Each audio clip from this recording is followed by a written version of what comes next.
event. Start off wearing hip number 1. I'll go through the start list. Matthew Joyce, hip number 2. Michael Phillips in 3. Nicholas McNeil in 4. Nate Ward, 5. Max Russell in 6. Evan Morrison in 7. James Constantine, I probably doubt he's going to be running this one. He's about to walk in next to me. In 8, Kobe Stewart. 9, Simon White. In 10, Zach Roberts. In 11, Lee Williams. And 12, Darren Purcell. Now, this is a key thing that they do at the Hunter Track Classic. They do mix in a lot of community races, and it's something to, you know, let all those, it's not just for the elites, so let some of those weekend warriors, a couple of those punters come out and taste the track while the elites are in their warming up stages. Also gives them a bit of a breather if they want to double up. And it's a nice way to open the program.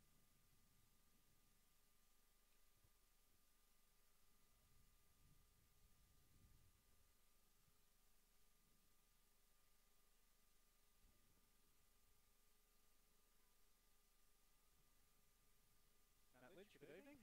Yeah, thanks for having me down. Yeah, no, I've only ever missed one Hunter Track Classic. So Last year? Yeah. So it's good to be back. I actually went to it when it was in 2002. Unfortunately, I've had raced a few here. Not setting the 400 metre meet record because it was set by, I think, Alvin Harrison with 44.7. So I didn't run that. And I couldn't run that time. I ran alright, but, you know, no 44.7. Shame in that, I don't think. No, you wouldn't expect so. So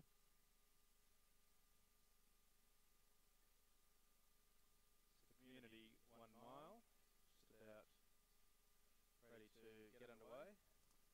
So yeah, I don't think we'll see James Constantine out there. We might see a gap in Space 7 unless he's going to run in his slacks and nice shirt.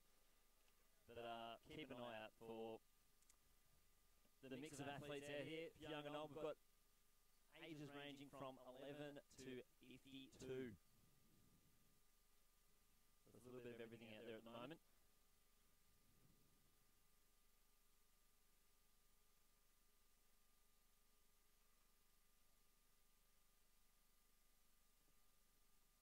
And it's due to go at 6 p.m, so there's still a few minutes away. Currently got the women's and men's triple jumps and the men's high jump underway, as well as that discus. So we just got a Constantine preview of the evening. What are you most looking forward to, Lynchy? I think it's just going to all point towards that 600 metres. Though that 1500, it seems to be a classic. It used to be a 3K at Hunter, and everyone would come off the mountain and, you know, drop an early 3K. But it seems to be that 1500 metres now this year is going to be the run, and obviously with the national mile champs being in December, a lot of those guys are racing, and I guess this is their time to really throw themselves over the distance.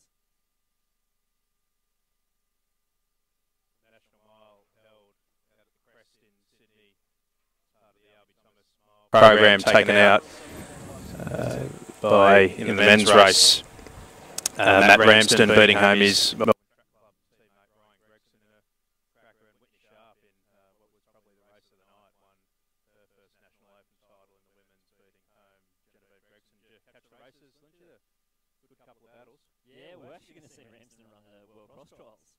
So it's a bit of a step up there from the 1 mile on the track to 10Ks on cross country. So it will be interesting to see how he can go over the distance. But he has run a pretty handy 5K, and he does have the under 20 2K record. So we'll see what he can do on the grass. It's a bit of everything out at Stromlo.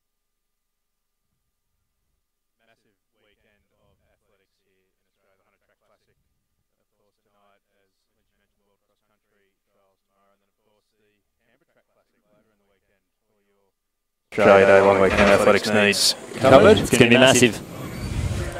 And we welcome into the commentary box James Gurr. Hey, thanks for having me, boys. Welcome.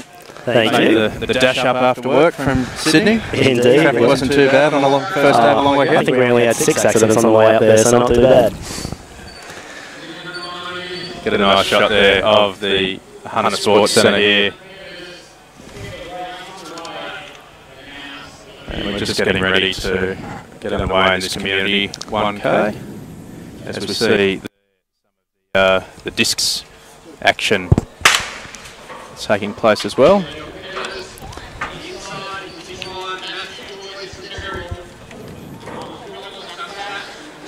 So we are off and racing now in this 1 mile mixed track run. And we'll run through the starters again. In hip number 1, Matt Joyce. In 2, Michael Phillips. 3, Nicholas McNeil. In 4, Nate Ward. In 5, Max Russell. 6, Evan Morrison. We won't have a 7. In 8, Kobe Stewart. In 9, Simon White. 10, Zach Roberts. In 11, Lee Williams. And in 12, Darren Purcell.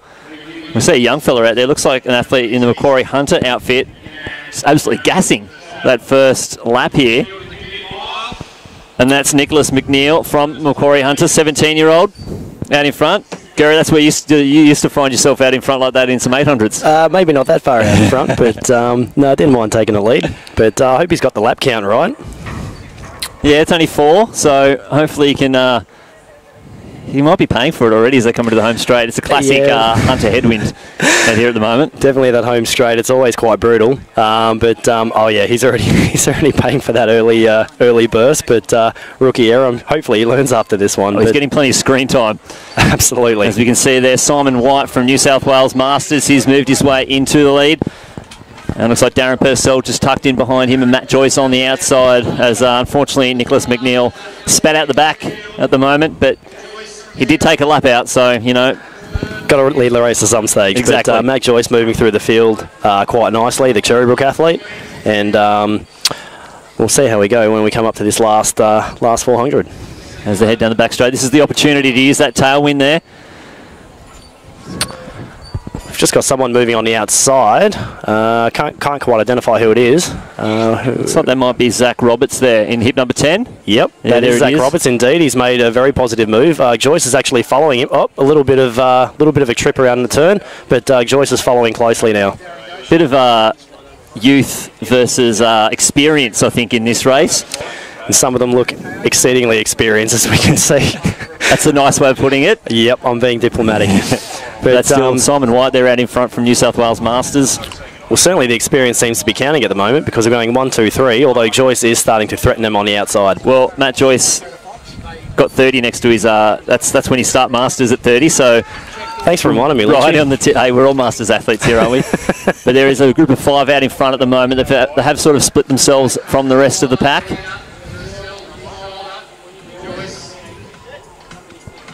As they head down the back straight for the second last time.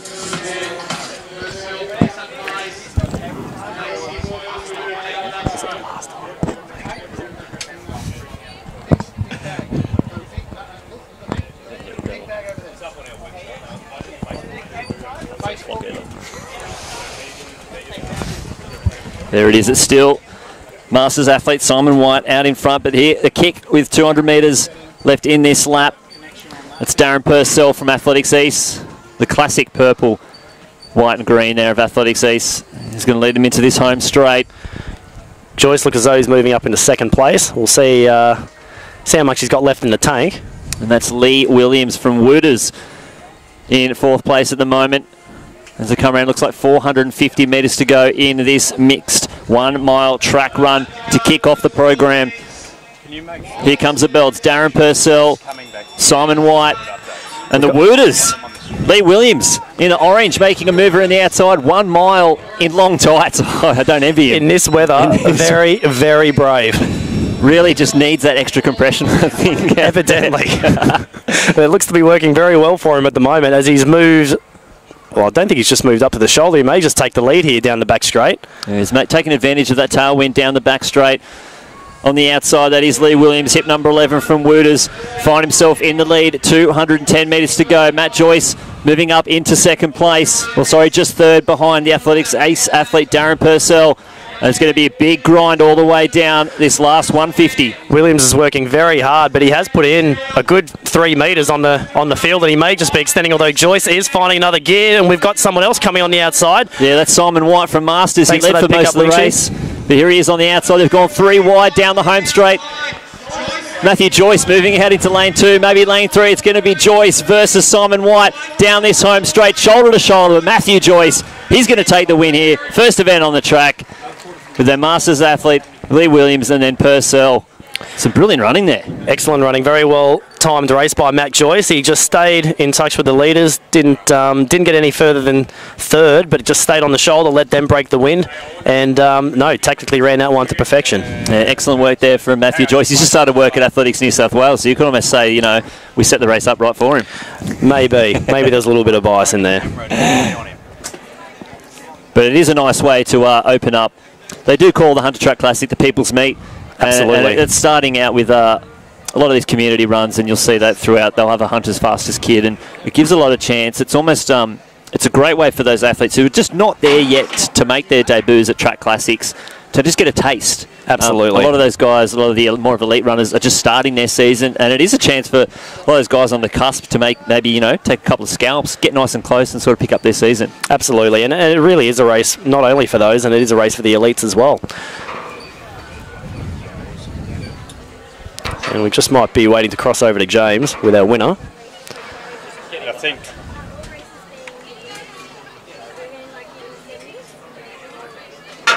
I think we're ready for... Why aren't those on? I wonder how close these two guys sit next to each other in the Athletics New South Wales office. I wonder if they've practiced this during the week. I know, right? Something tells me this isn't the first time they've done this.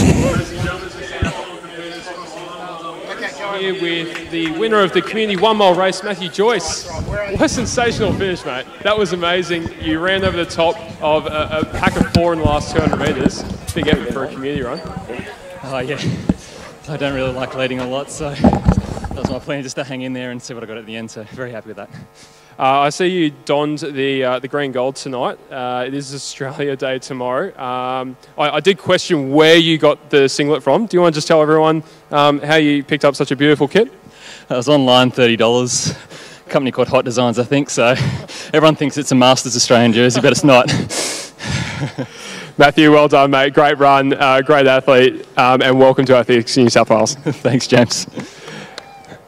Well done to Matthew. I might grab Simon White as well. Simon, big finish, couldn't quite hold off Joycey there, but nevertheless a really good effort, probably 4:49, 4:50. You pretty happy with that?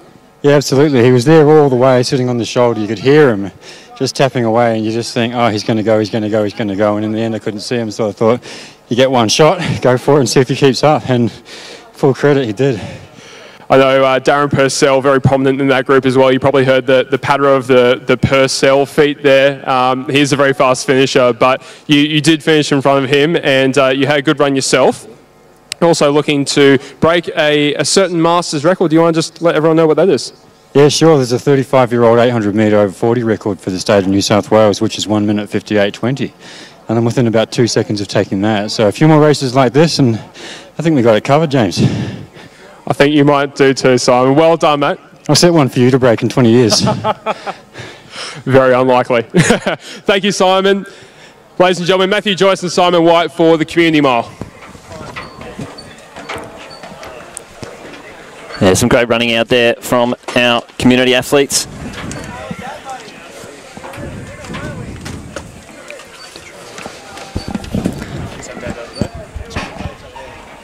As we can see in the background, our hurdles getting set up for the women's 100 metre hurdles. And our mixed triple jump underway at the moment. It's an Athletics Wollongong athlete there. Or it could be a Sydney Pacific. We just look down through the start lists.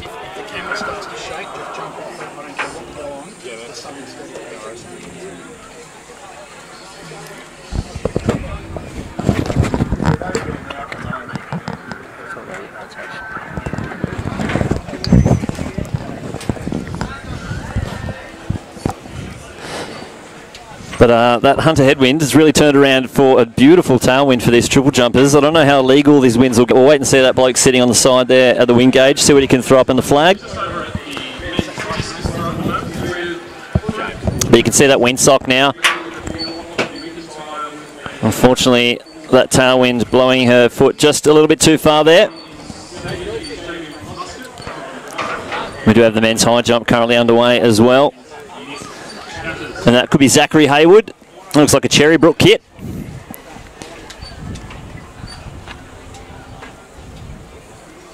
And he's gone clear. I'm not too sure what height that is at the moment, but I think that might have been Tara Kaushrasinski. And This now looks we like have, Alana Macro-Kane. yes, one of the Sydney Pacific athletes just lining up. But that was an easy clearance in the high jump. Will be interesting when the height continues to go up. We'll see how they progress. I don't know.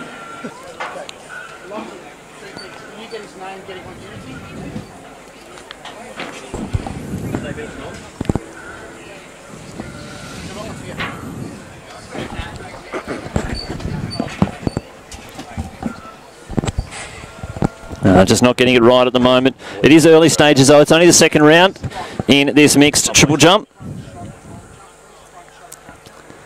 As we see now, this is Nick Moroney, absolute god of high jump, Macquarie Hunter athlete.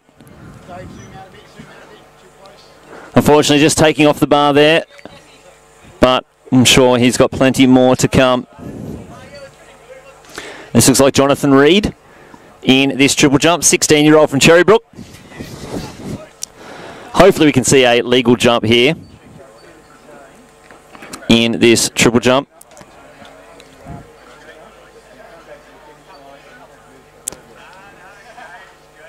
Just tickling the edge of the runway. Bit of trouble out there at the moment for some of these athletes. When was the last time you did triple jump, Gary? 15 years ago. I actually wouldn't be too far off that either. With my ankles, I was never going to be a triple jumper, let me tell you. I was lucky to get down there without breaking it. Let's throw back to 2001 Australian All Schools Champs Melbourne. Matt Lynch, 5th place, 13:20.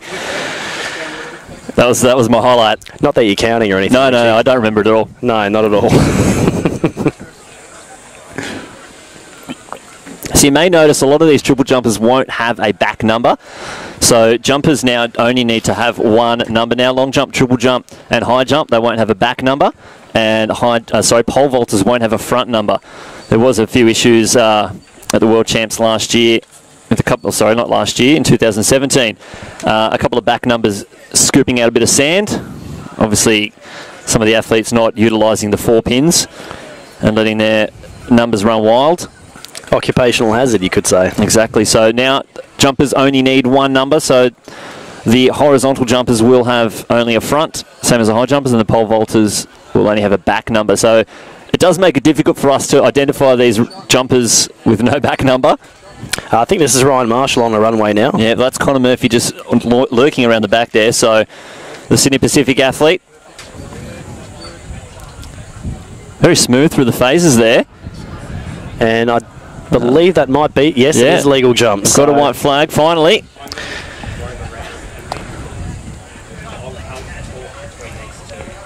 Tough with the big tailwinds to really hit the marks on the run up. Absolutely, you're changing the marks all the time, especially when the breeze does get a bit fluky here, and it does wreak havoc on the runway. And we do see similar things happening with the hurdles, and I do see the hurdles on the track, so hopefully there won't be too much carnage with the wind. Now I've got to say, with the heat today, I'm very thankful for this wind at the moment. Yes, I'm not sure some of the athletes would agree with you, Linksy, but that's fine. I certainly concur with you. That's fine. They can handle it. They're athletes. They are athletes indeed. So Connor Murphy at top of the runway now for, I think, his 2nd round jump. I think it's just ticked into the 3rd round. So the boys leading off this mixed competition. Well, the camera's down covering now. And some nice jumping there. We'll wait and see for that white flag once he leaves the pit. Yeah, and it is the son, one of many, of Andrew Murphy, following in his father's footsteps and really making his own name for himself in this triple jump game. Absolutely. No, coming from very, very good stock at Andrew Murphy, who'd been a forefront of Australian triple jumping for, I would say, a good decade. And I believe he was 4th in the World Champs in 1999. Yeah, and, won an indoor in Sydney. Won an indoor bronze. Indeed, he did. I think AA actually put up a video of his 4th place at that World Champs. Ah, yes. Well, I've still got that lying in the archives at home, and Murph was absolutely on fire that night. I do enjoy a bit of retro national kit, and it was looking pretty good. Might have to put that up on the YouTube channel, maybe.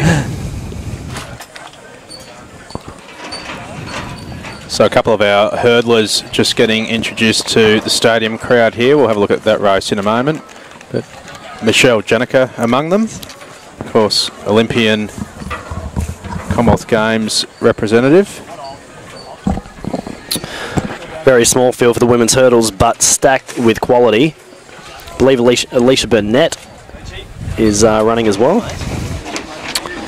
Yes, so in lane 3 we have Carla Takshi from Cherrybrook, Michelle Janicki from Sydney Uni, Alicia Burnett, the Commonwealth representative from Cherrybrook, and in lane 6, Danielle Shaw. Nice shot of the girls there as the triple jump continues. Yeah, this is a ripping field here. Obviously, Alicia Burnett, heptathlete, but you know we saw her high jump at the ACT Combined Event Champs, jumping 191. Danielle Shaw, World Youth and World Junior representative in 15 and 16. Obviously, Michelle Janica, second fastest Australian all time in the hurdles. Absolutely, and we are missing a couple of the other girls in the forefront, Abby Taddeo and Brianna Behan, but they will be racing as the season progresses, and really looking forward to seeing some good showdowns between those 3 girls, and maybe the reappearance of one Sally Pearson.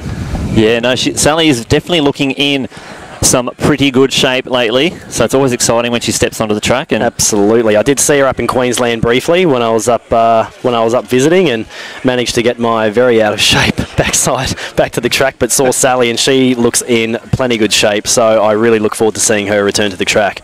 Well, it looks like we are missing Danielle Shaw, so it is going to be a race of 3 as they go through their warm-ups just over at the first 2 flights there. 3 is all you need for it to be a legitimate result, so all they do is need 3 starters. Bit of a shame not seeing the youngster Danielle Shaw competing, but hopefully nothing too serious, and we'll see you back on the track soon. Well, as you can see, the other athletes are local: Carla, Michelle and Alicia from Sydney, Danielle from Victoria, so maybe from Cherrybrook, as a matter of fact. Missed a flight. I mean, Michelle Janicki is, of course, running for Sydney University, but Cherrybrook... she's definitely Cherrybrook through and through. Oh, yes.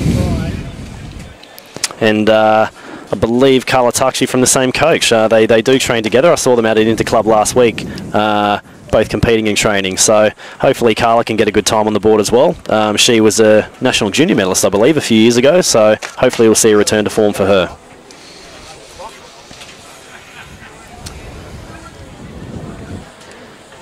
So this only a few short moments away for the first event on the main program here on the track. I believe that's Hayward on the runway for the high jump. His last clearance was very impressive. Not sure what height they're up to.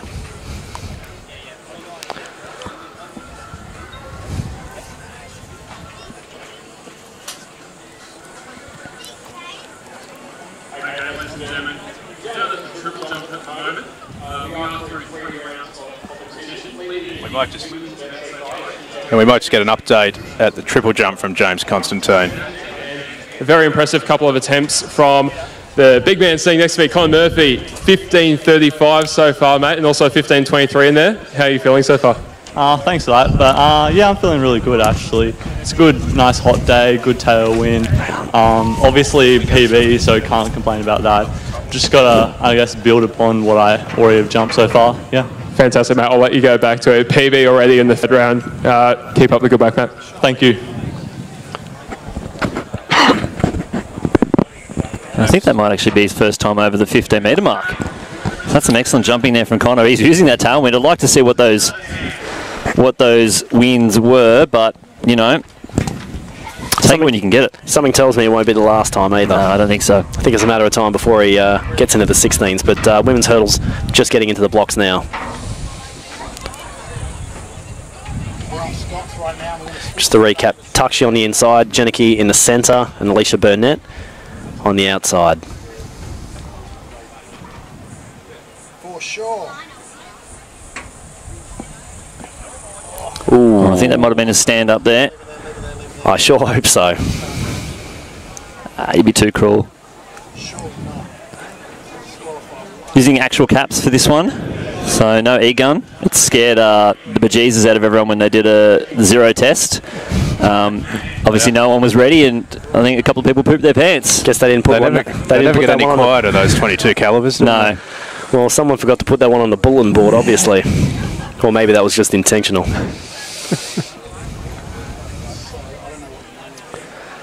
See if we can get second time lucky here. Okay, Dave, we'll come to you after the first flight. Coming to you. And now off and running again. Tuxie on the inside, Janicki and Burnett. And it's Janicki clearing these hurdles with ease right in the centre lane. Burnett moving well and Tuxie holding on. But it's Janicki winding up and she's going to take this run out. The first event here on the track. Very tight for that second, third place there between Tuxie and Burnett. But Janicki all class in this women's 100 metre hurdles. Very smooth race by Michelle. I think Tuxie might have just pipped Alicia for second. We'll wait on the official result. But Michelle Janicki, she's certainly back and look forward to seeing what she's going to be doing in the subsequent meets to come. Yeah, first hurdles race for her for the season. So I'm sure she'll be happy to get a win out of the way and possibly head to Canberra at the ACT Champs in a couple of weekends' time and see if she can get some of those sub-13s under her belt. See if we get the roaming camera down for the interview.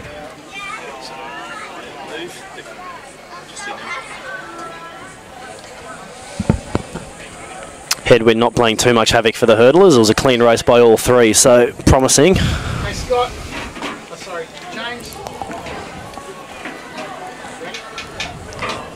Ready to go, Scott? James, ready to go? Yep.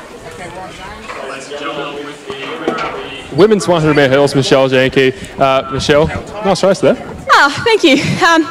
Yeah, it didn't feel terribly fast. It was a bit hard into the headwind, but you know, you've got to be able to race in everything and take advantage of all the races that you run. Yeah, it looks like Carla just got the jump on you just over the first flight or two, but then you really came through, got your rhythm, went really hard to line. 13.83, like you said, not that quick, but you still look pretty good out there. I'm not sure if Carla was beating for the first 5. I actually coach Carla, so I can't let her have that. But yeah, I mean, it's all right. 13.8 is not terribly fast. You know, I can run a second faster than that, but just sort of building into the season. And yeah, it's always good to be out here racing. I love racing at Hunter. It's a great event. Yeah, the crowd really going for you there. Michelle Janicki, women's 100 metre hurdles winner at the Hunter Track Classic. Thank you very much. Thank you very much, and thank you to everyone for coming out here tonight. I'm also racing the 100 tonight, so I'll see you all out here later. We can't wait. Thank you, Michelle. Thank you. And thank you to James Constantine. The official results from the women's 100 metre hurdles. Michelle Janicki of Sydney University, 13.82 seconds. Alicia Burnett, the Commonwealth Games representative from Cherrybrook, 14.75. And Carla Tuxie with a 14.77, all into a minus 2.1 headwind. So stern stuff, and unfortunately not unprecedented here at the Hunter Sports Centre. No, it's just part and parcel with this event here. That's why I did enjoy doing a 400. Get that nice little 2.1 down the back straight, and then it's just all lactic acid at home, so it doesn't really matter if there's headwind or not. Although I believe you had it later on in the night, Linksy, where you weren't getting the headwind quite as badly as the rest of us. That's local knowledge, mate. You got to know which lane gets the most headwind. I know, it didn't seem to slow you down. You had an absolute scorcher here in 2012, if I recall. I was recovering from the 800 myself. That was a very big fan of that race of my own. So I think we're ready now for some more introductions with Jimmy.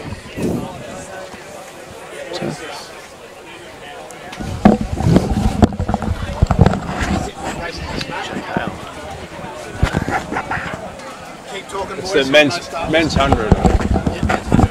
Sorry. Yeah, men's 100B. Keep talking. Looks like our Cherrybrook athlete there in the 4th round getting the white flag. So she'll be happy with that one.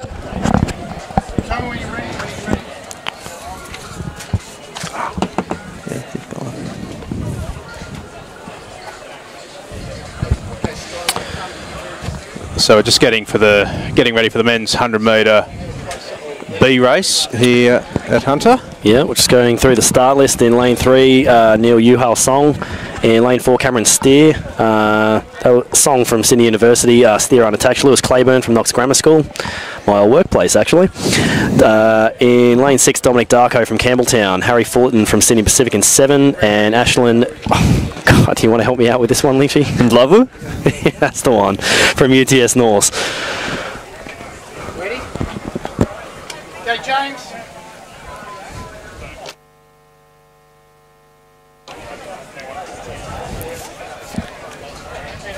Sidesle Owusu on the triple jump runway, also in her 4th round. 3, 2, 1.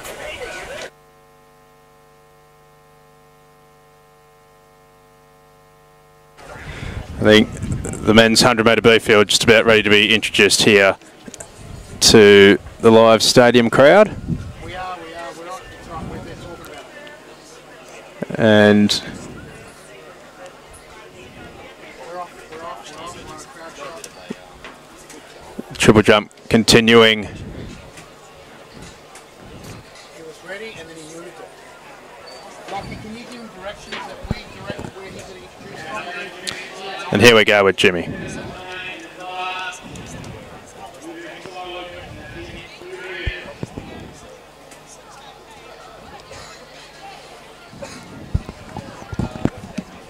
Just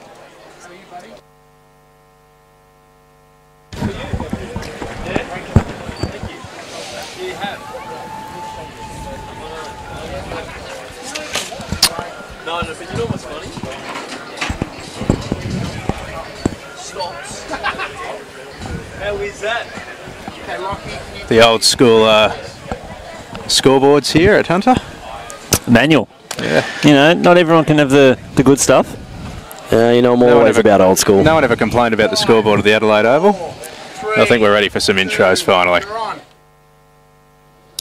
Ladies and gentlemen, the competitors for the men's 100-metre B race are ready to get underway. 4 competitors in this one. We'll go through the lane draw now. Representing Knox Grammar School in lane 5, Lewis Clapburn. In lane 6, representing Campbelltown Athletics, Dominic Darko.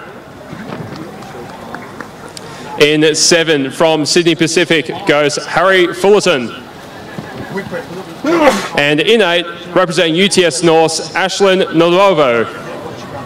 They're your starters for the men's 100-metre B race. 1382. 1382? Yeah, minus 2.1. Thanks, mate. Beautiful, beautiful. That's great. Let's go to a crowd shot.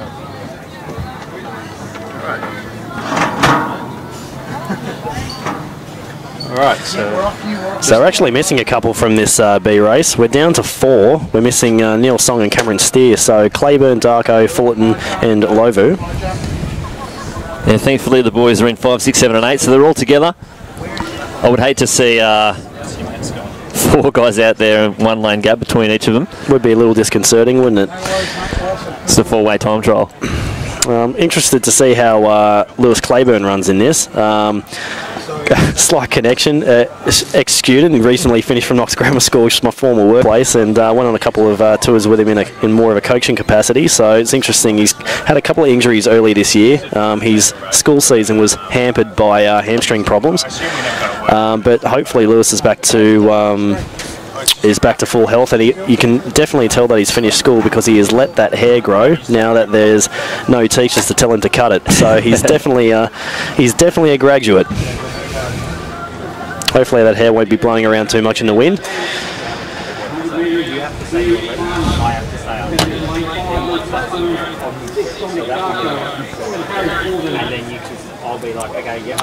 Ashley Lovu out in lane 8, trained by John Quinn. See him quite frequently training out at Homebush, and he's been looking pretty sharp recently, so let's see if he can put it together for his race. And John Quinn, very, very experienced coach, and Ashlyn is in very good hands with him.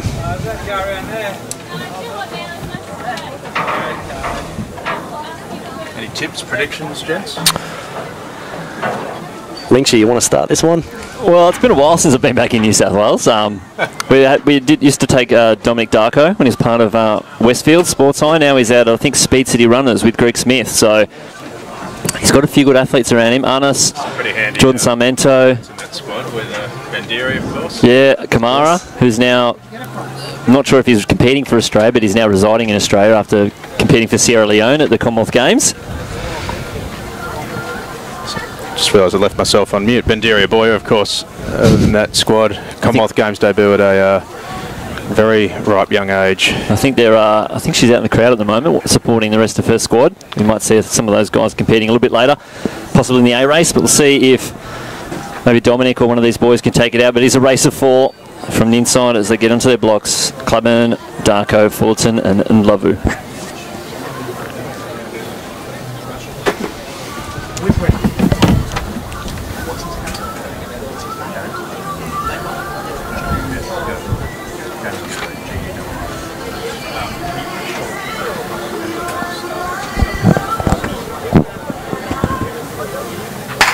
And it's a fair start. Darko getting away brilliantly in the lane 6. Clubman on the outside, coming home strong, as well as Fullerton on the inside. But Darko getting into his stride. Fullerton coming home late, and Fullerton taking the win there.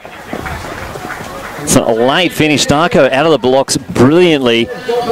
But Fullerton from Sydney Pacific taking the win there. Very strong finish by Fullerton.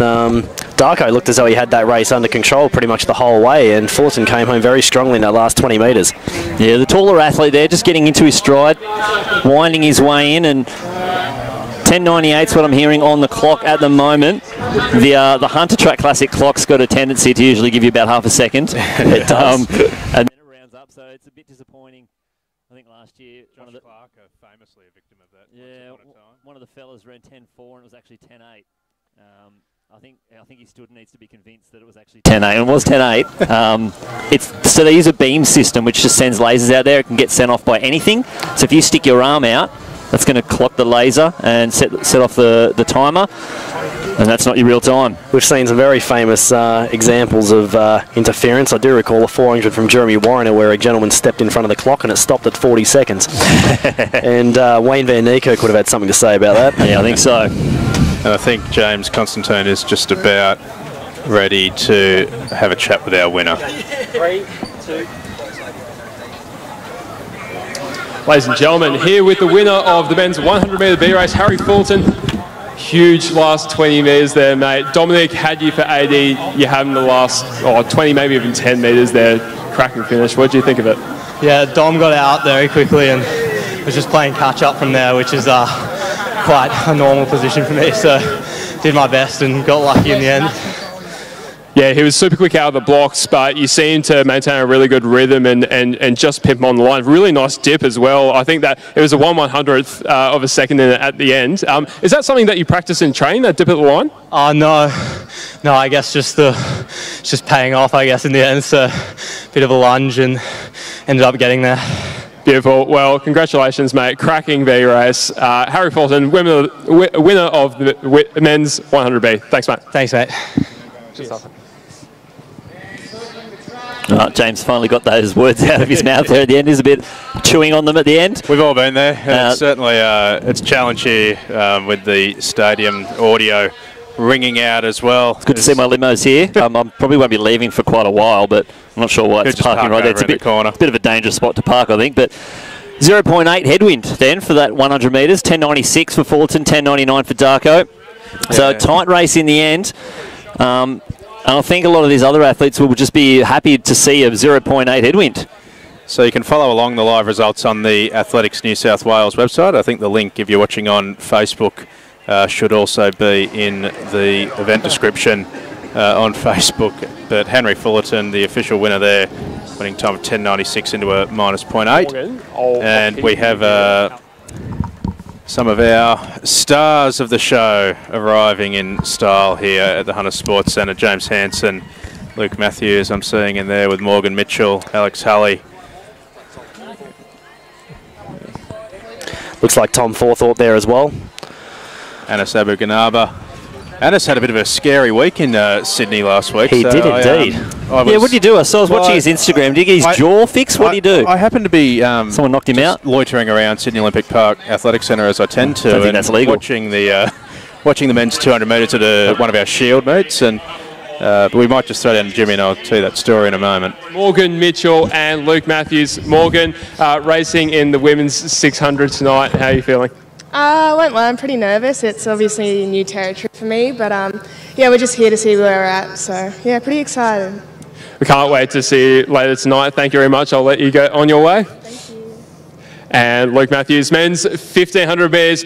Some good quality in your field tonight. How are you feeling? Yeah, I'm a little bit nervous. I haven't raced in 8 months, and in that time I've had a broken foot, so a little bit nervous, but I'm ready to get back on the track, so it should be fun. We can't wait to see you come back, mate. All the best for the 1500. Thank you very much. Thanks, mate.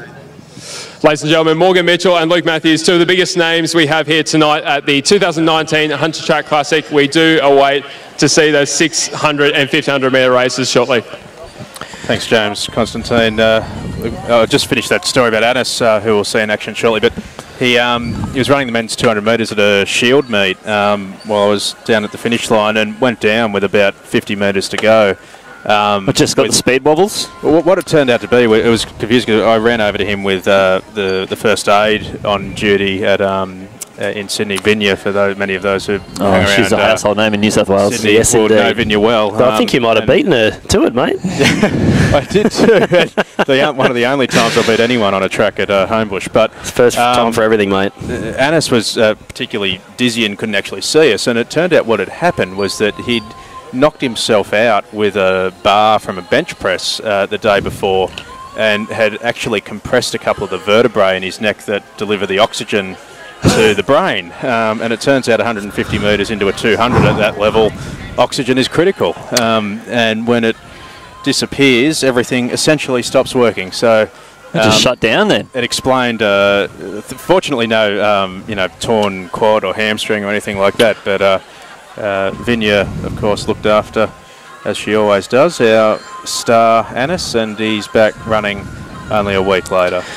Well, it did. At first, it looked as though he had just kind of tweaked a hammy. The way he went down, he just almost seemed to be looking for ground. But then when he went on his back and just seemed to be just out cold. In his dizziness, he actually thought it was a hamstring. The only word that came out of his mouth while he was lying on the track there was hamstring. Oh, dear. And, of course, it turned out that, fortunately, that wasn't the case.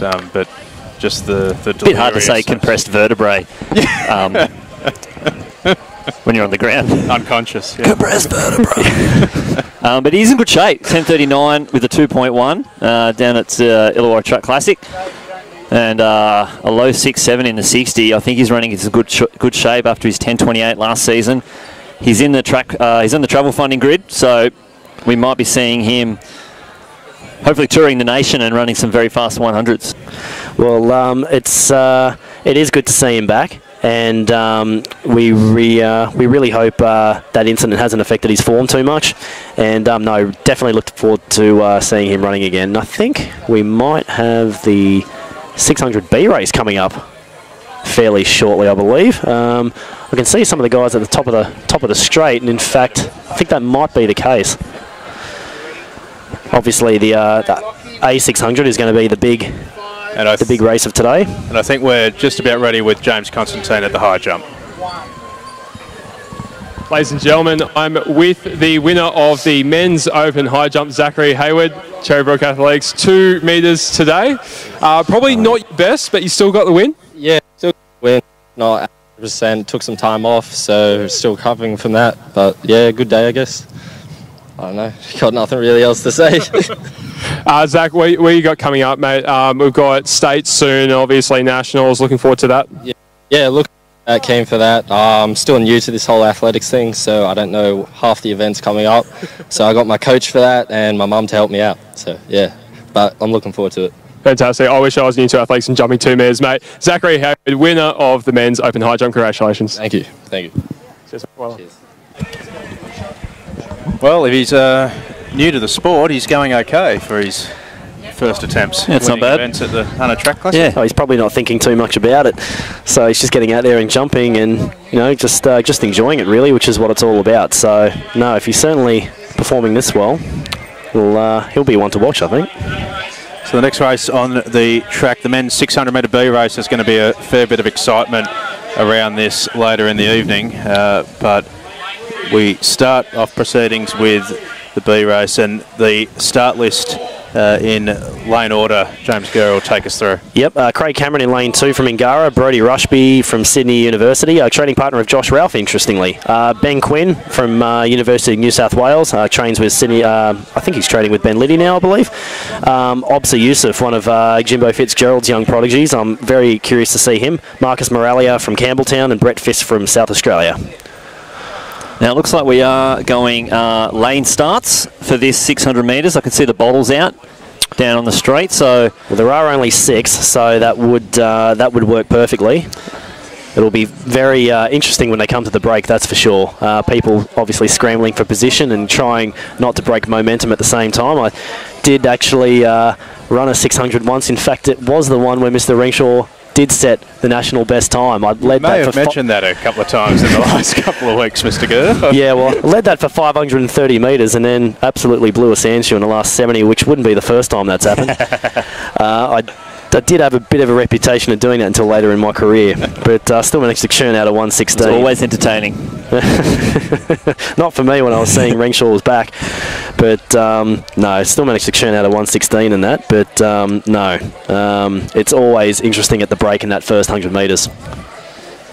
So no Craig Cameron out there, so only 5 starters in this event, unless he was a bit late to turn up. But an absolute scorcher here in 2012, if I recall. I was recovering from the 800 myself. That was... I think they'll get the 600 record, Ralphie. In the B race? It could happen. I think he means the A race, but who knows? He wasn't very specific. Honestly, I think they will. I think here we go. Joey Dean can get it. So from the inside, no Craig Cameron in 3, Brodie Rushby 4, Ben Quinn 5, Obsi Yusuf 6, Marcus Maraglia, and in 7, Brett Fisk. As they run around this first 100 metres and cut into the home straight, we'll see who can poke their nose out in front. Everyone seems to be starting. Oh, we've got the Campbelltown athlete who's taken the lead here, so Marcus Maraglia. Who's come across. Ben Quinn is sitting in 3rd position just on the Sydney University athlete of Obsi Yusuf, who's dropped back to the tail of the field as they go through 250 metres and around the bend for the first time. And it's Brodie Rushby of Sydney University who's got up onto the shoulder of Maragula, so they come into the back straight. Ben Quinn of the Nick Bromley squad and Central Point sitting back on the tail of the field. Well, they can take advantage of this tailwind and make the moves. We've got Obsa coming on, Obsi Yusuf making a big move on the outside. He better cut in soon. He's going to be out wide, and he's made it stick. And he has just absolutely hit another gear. And we've got in 2nd place, who was that?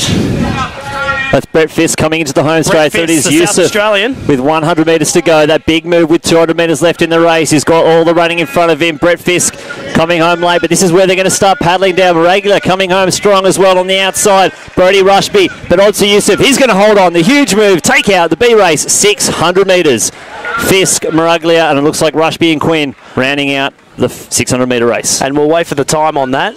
Very, very well timed race. Showing a lot of maturity for such a young fella. Down the back straight, really made that move count and got in so he wasn't out wide around that final turn. Yeah, there's nothing worse than trying to pass on a bend. It is really difficult. Absolutely. Good example of 600 metre running that Maragula went out early to the front and then sort of struggled in the middle 200 metres of the race, but looked like he was starting to find another leg as they came into the straight. Absolutely. I have the feeling if Maragula had maybe stuck a little closer, he might have had a closer shot at getting the first 2. But all acclaim to the winner, Obsi Yusuf. Great run. So we'll catch up with the winner. And James Constantine. And down we go. 3, 2, 1. Ladies and gentlemen, I'm with the winner of the men's 600 metre B race, Obsi Yusuf. Another classic Yusuf finish there. 200 metres to go. You decide, no, I'm going to make this my race now. Yeah. I just wanted to stay comfortable for the first 300 and then last 200 just whatever I have left. 600 metres, it's a tough distance. Would you say it's closer to a 4 or an 8 in terms of the speed endurance? Probably closer to a 400, yeah, in terms of the speed. Obviously very tight. 1:25 was the time. It's very quick. 80 seconds through 600 metres. Are you pretty happy with that? Yeah, I'm happy with that. PB, so yeah. Obsi, deserve a break, mate. Go get some water. Ladies and gentlemen, the winner of the men's 600 metre B race, Obsi Yusuf. Congratulations, mate. Thank you. Well, a man, a few words opposite Yusuf afterwards. That could have something to do with the fact he's out of breath after that race. But the official time, 1:20.57. Brett Fisk in second, 1:21.07. Marcus Morelli at 1:21.61. Brody Rushby in 1:21.78, and Ben Quinn rounding them out in 1:21.84. Very close race. Yeah, I think they're going through just a tick over 50 seconds, so it's not too bad. They probably could have gone out maybe a little bit quicker. It is hard. I think they're a bit too casual through that first 200 metres, and maybe tried to wind it up with 300 metres to go, and it's pretty difficult without that momentum already there. Absolutely. The first 100, I feel they really could have attacked that a bit more. I know that sounds typical of me, but I really think they could have gone a little harder in that first 100. Just, when the legs are still fresh, where they can just establish that rhythm early. They did have 2 headwinds, but at the same time, I still feel as though they could have worked that first 200 just a little more. And it's very hard to come back in that last 200, especially with a headwind if you're a little behind the clock. It's always good to maybe try to get to the 400 at, fairly close to a PB for your 4, probably about a second and a half maybe, to what they can run for a 400, and that way they've still got something left in the tank, but they've already established a very fast rhythm. But very difficult race to run. It's not easy to gauge. So to put that into that perspective, we've actually had Louis Stenmark run a 600 metres only recently at Stanford and go 117. 117 indoors. I'm not sure if that was a 200 metre track or if it was oversized. Oversized, the 300 metre track, which they do have in the States, where they don't have the banking. Yeah, no bank. And even 2 laps, which would make it a lot easier to gauge, and certainly less turns on the 200 metre tracks. You do get a bit dizzy with those bank tight turns, but still, nonetheless, on a 300 metre track, 117, that's mighty impressive. Yeah, for the World Youth Finalist back in 2015, it's good to see him coming into some hot shape.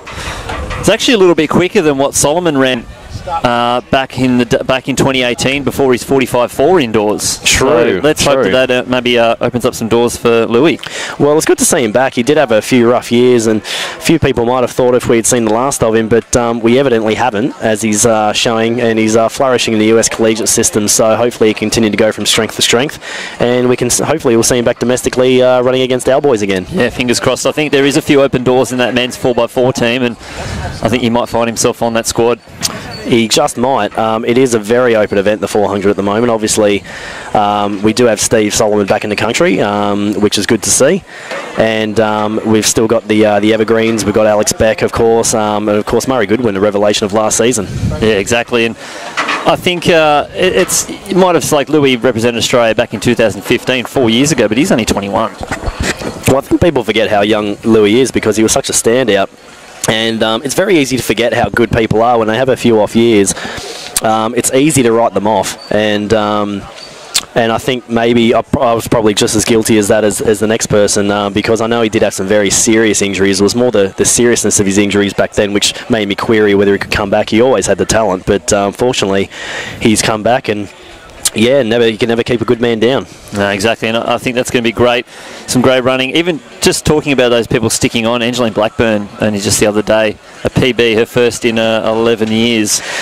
Oh, Angeline Blackburn, my. I remember her running in the women's 400 back in 2005 when I was in the men's 400. That's how far back she goes. And that really makes me feel old when I say that. Yeah, when you said the evergreen Alex Beck, I was like, ooh. Well, I mean, I guess he started when he was a bit younger. He's a lot younger than us, Linksy, so maybe I was a bit harsh then. Well, he's the older statesman at the moment, unless you include Murray, who's only a year younger than me. But yeah, we could. Why not? Oh well, we've seen people in their 30s run not too bad. Well, speaking of the hottest topic going around when people ask me who the commentary team, and I tell them James Gurr, is that, well, hang on, we thought he was coming back. That was the question of last week when I was just out in the club doing a training session. Put the people's mind at rest, Gary. When's it happening? Definitely isn't happening in 2019, I'll tell you that, Matty. I may be on for a bit of pacemaking duty if I can get in shape in time for some of the Grand Prix meets. There's no promise. But, I mean, look, I would entertain the idea of perhaps a 2020 comeback, but that is a big if. I'll be 36 by then, so... For what it's worth, not a single person believed the retirement story, so... another great event, great tradition here at the Hunter Track Classic is the Hunter's Fastest Kid event, and there's a couple of our youngsters in, I think, the under 12s 70 metres. Yeah, that was definitely a 70. As you can see, a couple of the other youngsters lining up behind the blocks down at the 100 metres. But that's a classic little A's move there. When you finish the race, walk back in your lanes at the finish line and stand there till someone tells you to leave. That's learning track etiquette from a young age, people. Kids, watch that. You stay in your lane. It's the big dance, the photo finish here. They can pick up your lane. We don't. There's no oh, there is place judges, but we don't need them. We use the photo finish, so the kids, they can just leave if they want. But you know, they're obeying the rules. In habit young. It's good to see. Habits. We've developed a few bad ones, so. Well, I tell you, with track etiquette gone wrong, you can ask the vet Lalava about that. Little kid around the turn, break.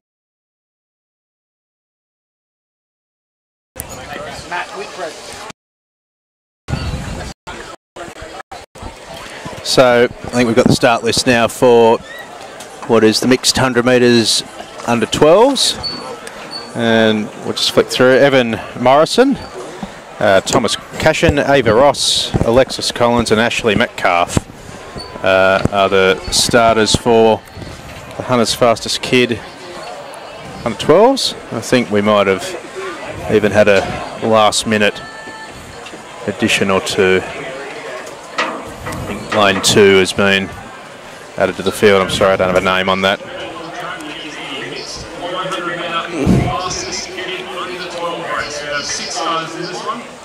Fastest Kid's been going here almost as long as the event itself, Lynchy. You'd probably know better than I. Yeah, 2010 was when it finally came back on, thanks to Scotty Westcott, and brilliant. There was a little bit of a streak with Mingara winning all the 400 metres. It only lasted 3 years, but that's a streak. I think he might have had something to do with that. Oh, Kevin Moore in 2010, and then myself again in 11 and 12, but absolutely. And we're kind of a local club. We're about an hour down the road. And it was a very good meet in 2010. It was like a crossover race. They had the Queensland Track Classic, and we arguably got a better field here than what they did up in Brizzy. Ryan Gregson took that out and had the meet record until Luke Matthews broke it, and it was a stacked race. Nick Bromley, back in his running days, was there. He was still national champion at that time. Seems a long time ago. I think that was Gregson's 800 metre PB for quite some time. Oh, no, he broke it soon after in Melbourne, actually. He went a whole second faster. Yes, Rudisha, and then Gregson, and then my training partner, Tristan Garrett, and myself. We both broke through into 146. There was a lot of PBs that night, and a very young 17-year-old by the name of Alex Rowe breaking through with a 147. If only we knew. Loving the mix of start styles here. One in the middle is extremely interesting. Almost looks like a dab. Ooh. Thankfully, false start rules. They haven't really. There isn't really any. That's one thing they're still learning in this race. There's a couple of same arms, same legs in this event. I was guilty of that for a little bit when I was an 800 runner. Rudisha does it. It's hard to argue. Works for him. I'm not going to complain. He might have run 139 if he got it right, though. Might be a bit of official coaching going on there. It's all right. I think we'll let that go. I think we'll let it slide in the under 12 Fastest Kid. Being held an awful long time. There we go, clean start. So off they go. The second time of asking the Fastest Kid. It looks like one of the young girls on the outside, Alexis Collins. And it's a girls' battle. Alexis Collins and Ava Ross both going at it. And the ladies going 1-2. Boil over. Has just got over the top of Alexis Collins in what looks like pretty similar singlets to me. Might be club mates up here. I think there might be a bit of bragging rights. Come back to school.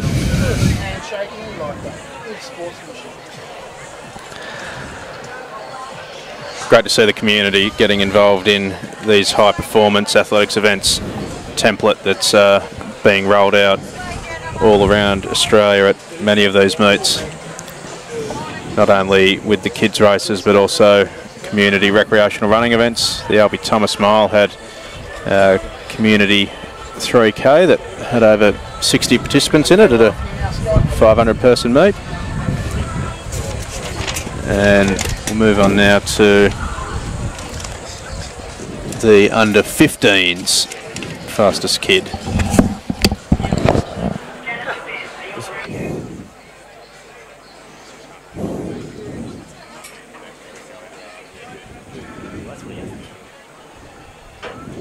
he's full of horse.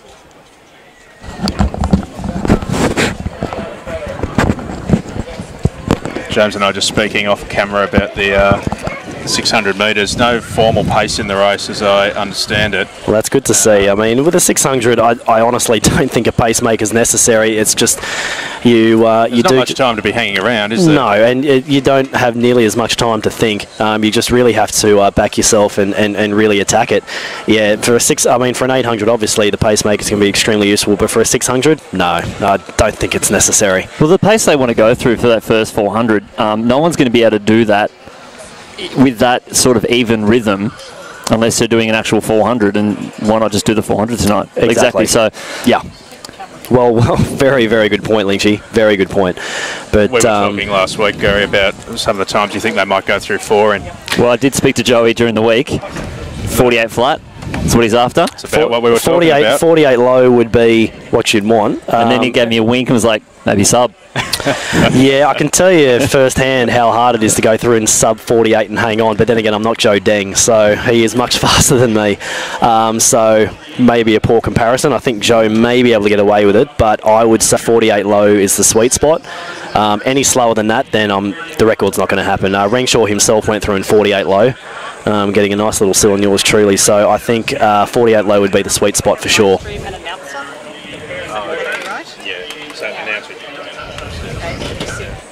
By the way Joey's running, I'm not sure what kind of form he's in right now. He might just get away with running a 47 high through the first 4, but I guess we'll have to wait and see. Yeah, well, it'd be interesting to see what kind of speed he's got in his legs. Obviously, he's stepped up over that 1,500 metres and did a PB over the 15 the week, 3:44.21. I was actually unaware of that, Lynchy. Thanks for. I was curious to see because I always looked at him more as a the 4.8 kind of guy gentleman, whereas Peter Bowl is more 8.15. But he's obviously got the fitness for a 3:44, which is impressive range. But we're just waiting for this next race to come up. So from the inside out here, Metcalf, White, McGregor, Vokacic, Kerr, Gisso, Newton, Lorenz and Upsall. It looks like from Ramwick, Botany, Evan Vukolov going well, and over on inside as well, Kira McGregor from Local Girl, but maybe all the way on the outside line 7, Ebony Newton. Nalia White ran well as well from, I think that's Katara South. She ran well on the inside. Very good races, throwing up some mixed bags. So I think the girls have taken out both of them. I think they're undefeated at the moment in these Hunter's Fastest Kids. Come on, guys, step it up. You're making us look bad.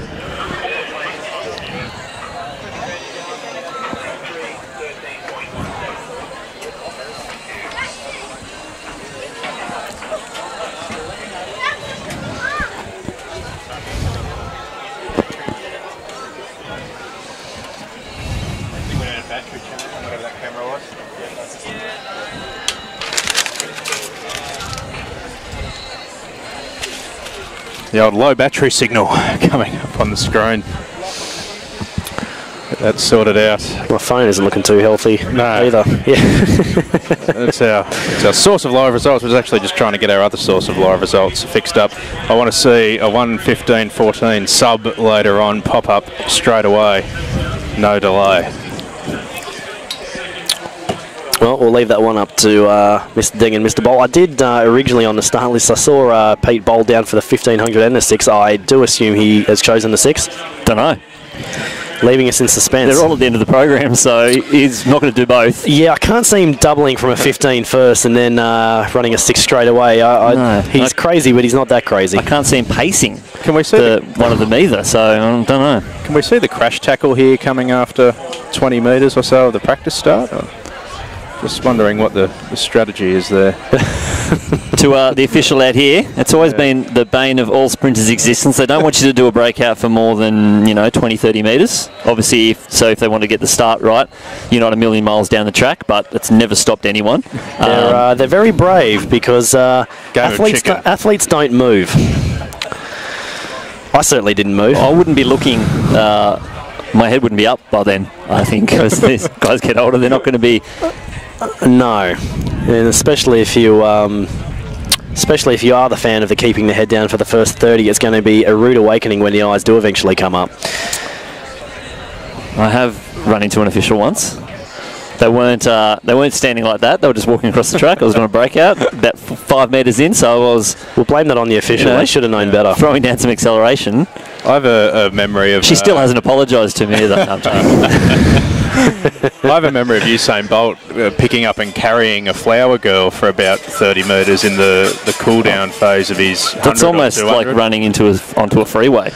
Well, my favourite clip, actually, and if you have a computer handy, I suggest you look at this. It was the great Gabriella Szabo, the Sydney Olympic champion over the women's 5K, very carelessly running over an indoor runway and getting absolutely ploughed over by Coffee Pra, the German long jumper. And Szabo actually went airborne, and the slow-mo of that is something sickeningly entertaining. Okay, we've got the mixed 100-metre run. Pops up every year or so on one of the Flow Track Instagrams or something like so that. Gabriella Szabo, Coffee Pra, that will give you either a cringe or a laugh. Okay, so we've got we've got the mixed 100 run under 17s, just going down to the blocks. Ella Rose, Riley Gardner, Nicholas McNeil, Liam Preston, Cameron Steer, Charlie Wilkinson, Tiana Skelton, Bryce Hillier, and Montana Monk. Cameron Steer, the quickest on paper. Oh, we do have a false start. Nothing gets past the officials here at the Hunter Track. Now, are they old enough for the rules to apply here? They are. Under 17, I think. It is under 17, so someone might just be out of luck. And that was Ella Rose on the inside.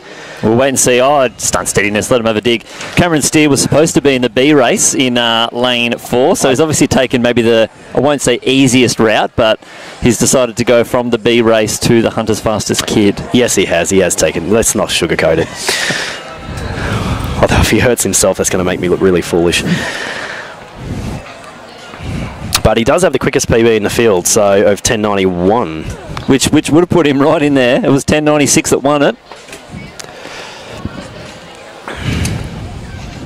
Oh, we've got another. I think Ella Rose has gone again here.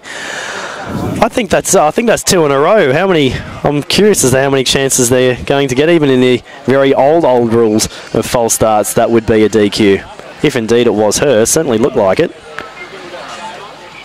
I haven't seen any officials come out with any cards yet. No, it looks like they've just let them go. I guess it's a green. Buy a lottery ticket, Ella. Well, she's seen all the girls take every other race out. She's thought, well, I've got to get out there. Ooh.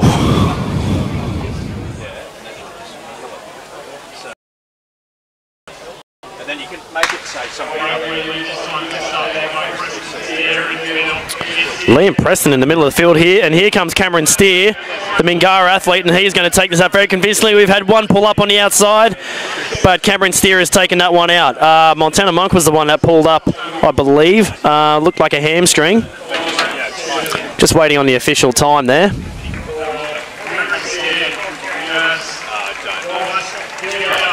It's a good run by Liam Preston as well. He actually had Steer shaded over the first 40.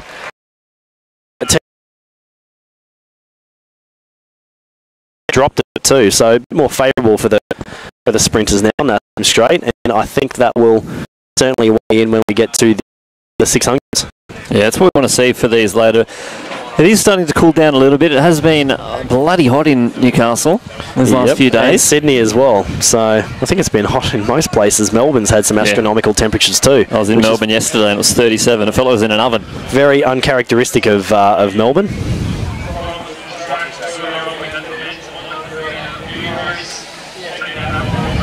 I might get him a stick on here.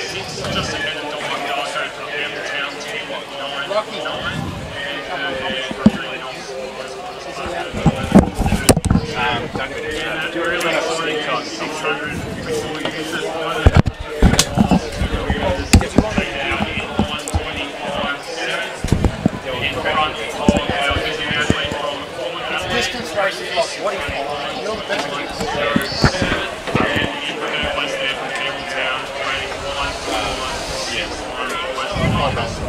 when you're previewing the race, I just said about the conditions down there. Yeah, okay. What do you want to do? You can still see the flags having a little bit of a flutter down that home straight, but certainly dropping. Nothing to get too worried about, I don't think, at the moment. You see the women's hammer throw getting warmed up. We've got a few stars in this field. Alex Hulley's out there, silver medalist from the Commonwealth Games. She represented Asia Pacific at the Continental Cup. And we've got Caitlin Hester there, World Junior representative from Queensland, out and amongst this hammer throw. And if you can see any lines out there, they do have a line at the 50-60, just for those watching at home. And in the shot put later on this evening will be a mark at 19 metres for Damien Head. He'll be trying to hunt down that 27. That's the A qualifier for Doha World Champs. We're going to get you a shot at hammer. Very curious. I can see some extremely fast times being run in Doha when those World Champs do roll around. The Doha Diamond League is notorious for extraordinarily fast races due to the heat and the fact they run it late at night. I would not envy the marathoners come World Champs though, running in Doha. I reckon that would be either they're going to be running very early in the morning. Midnight. It's a midnight start. Well, there you go. They're thinking. The men's and I think women's now 50k walk 11:30 p.m. So you've actually got to bring them earlier because they're going to go for so much longer. Well, the Qatarians, they're on top of it for sure, because I cannot imagine them having to do that during the day. I think that would be a death warrant. Yeah, it's going to be a very interesting program. It's actually really hard to look. I was looking at flights to try and get into Doha. There's currently a bit of drama with the countries and locking down airspace. So the recent flights I saw, it took 40 hours just to get to Doha. Modern day problems. I think it was actually easier to go to Europe first and then go into Doha. Which doesn't seem to make a hell of a lot of sense, does it? No. We're going to introduce the hammer throwers. Keep talking. But we're gonna Just introducing the hammer throwers shortly. They're in the centre of the track. Got a couple of Sutherland athletes old club. Well, of me. Dave, I need you on shot. I need you, that's it, right there, Dave, right there. Can you hear me right, David? It's good that these girls won't be out in the middle of the track for too long. They've waited till a little later in the program, so they won't be suffering too much. They're probably normally hammer throw is thrown in, pardon the pun there, very early in the program. Obviously, you can't actually have many events on the back straight while hammer throw is on. No, you can't. It can be quite hazardous. But we'll just cross the James, I think. He's going to be introducing the hammer throwers.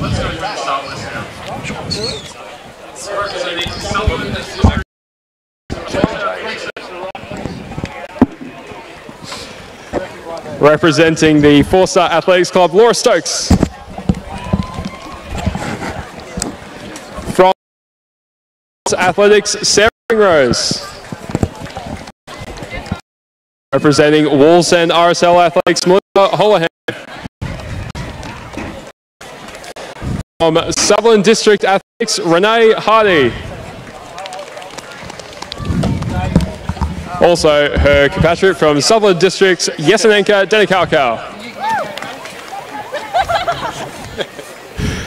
Representing the Queensland Track Club, Caitlin Hester. And one of the big names of the night, Commonwealth Games bronze medalist in the women's hammer throw. Ladies and gentlemen, please welcome Alexandra Hulley. Alexandra, I didn't get a chance to chat to you once you stepped out of that beautiful limousine that came onto the track. How are you feeling tonight? Yeah, I'm really excited for this comp. It's the first big comp of the year, so I'm excited to compete against these girls.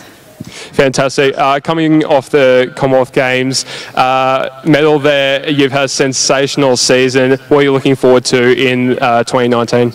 Hopefully World Uni Games in July in Italy, so that's the main goal, and then looking on to possibly qualifying for World Champs later in the year. Fantastic. Well, have a great competition, and we'll see you a little bit later on. Thank you. Thanks. Thank you, James Constantine. Alex Hulley, of course, the bronze medalist at the Commonwealth Games back last year. A sensational breakout performance. And a real thrill for the home crowd as well.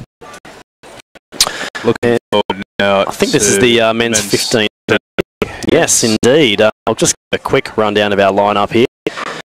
We've got Jessie Maxwell of Newcastle in that's position 1, not lane. Reece from Bankstown Sport, down with Dick Telford down in Canberra with Jordan Guzman. in position 2, Billy McCann, unattached. Lachlan Scott from Australia. South Australia. I'll get that right. Athletics, South Australia.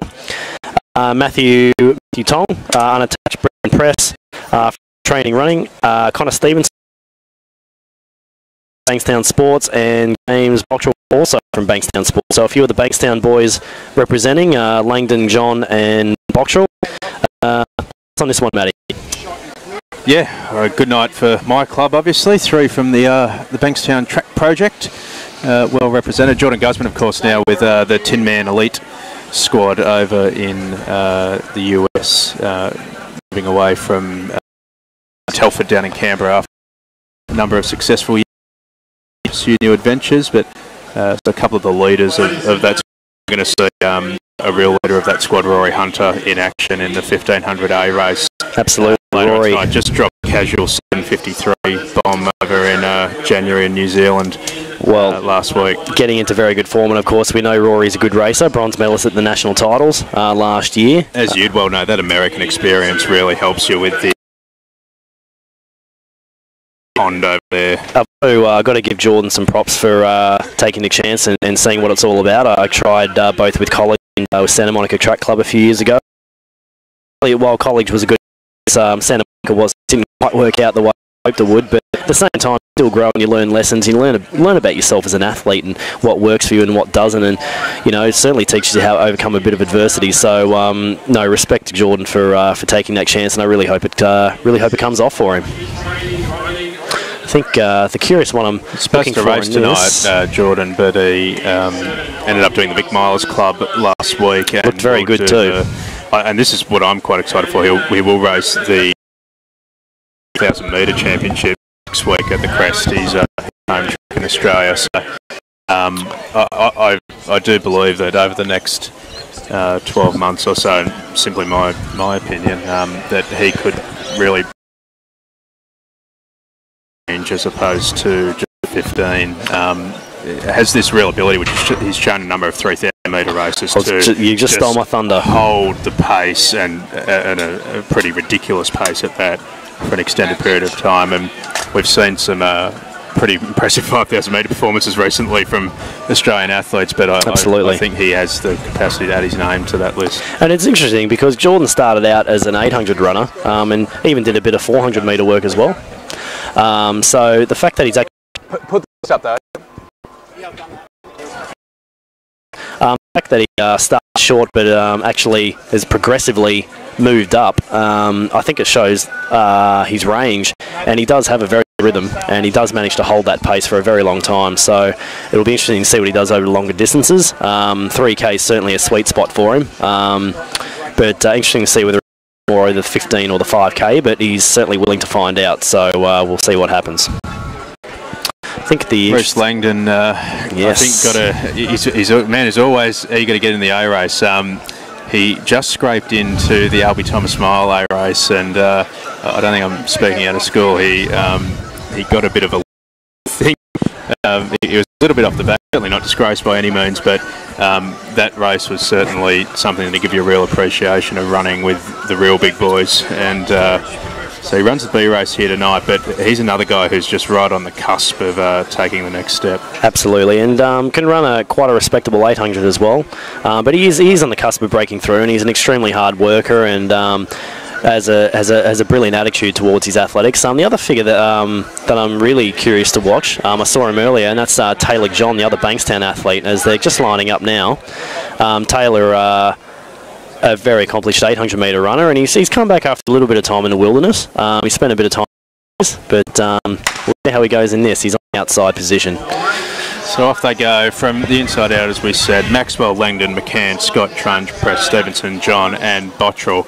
Taylor John, the 800 metre specialist, probably he drew the outside and he looks like he's going to press forward, but I imagine he'd be looking for a little bit of a sit there. Lachlan Scott from South Australia has gone immediately to the front of the field. And it looks like another one of the unattached athletes, William McCann, gets a nice little sit back on the rail in behind him, just on the front of Brendan Press. Unfortunately, the wind has picked up a little bit. I'm just feeling it swirling, so hopefully it's not affecting them too much on that home straight. Taylor John is doing a very smart move, just in third. He's just sitting on the outside, so he doesn't get boxed, but he's also not leading. So just on the shoulder of Brendan Press there, and so a little bit further back in the field to Connor Stevenson. Reece Langdon sitting on the back of that pack there. Been some scratchings from this race, but and then from South Australia, I think Matthew Tons. It looks like South Australian uniform, but I could be wrong about that. But they're still reasonably compressed. What was the split there for the first lap there, Matty? Just missed that. Just over about 63 or 64, I think you'll find. Okay, so they'll be going in the mid 2.0s, 2.05, 2.06. Taylor John is just in danger a little bit of losing touch with those first three. He won't want to let them get too much further away than that. First three have just made a bit of a break. So they come up to 600 there in 134. So it's pretty decent tempo for a B race, not far outside. Absolutely. 60-second laps. So we've got, is that McCann? I believe it's McCann in front. He's looking very, very comfortable.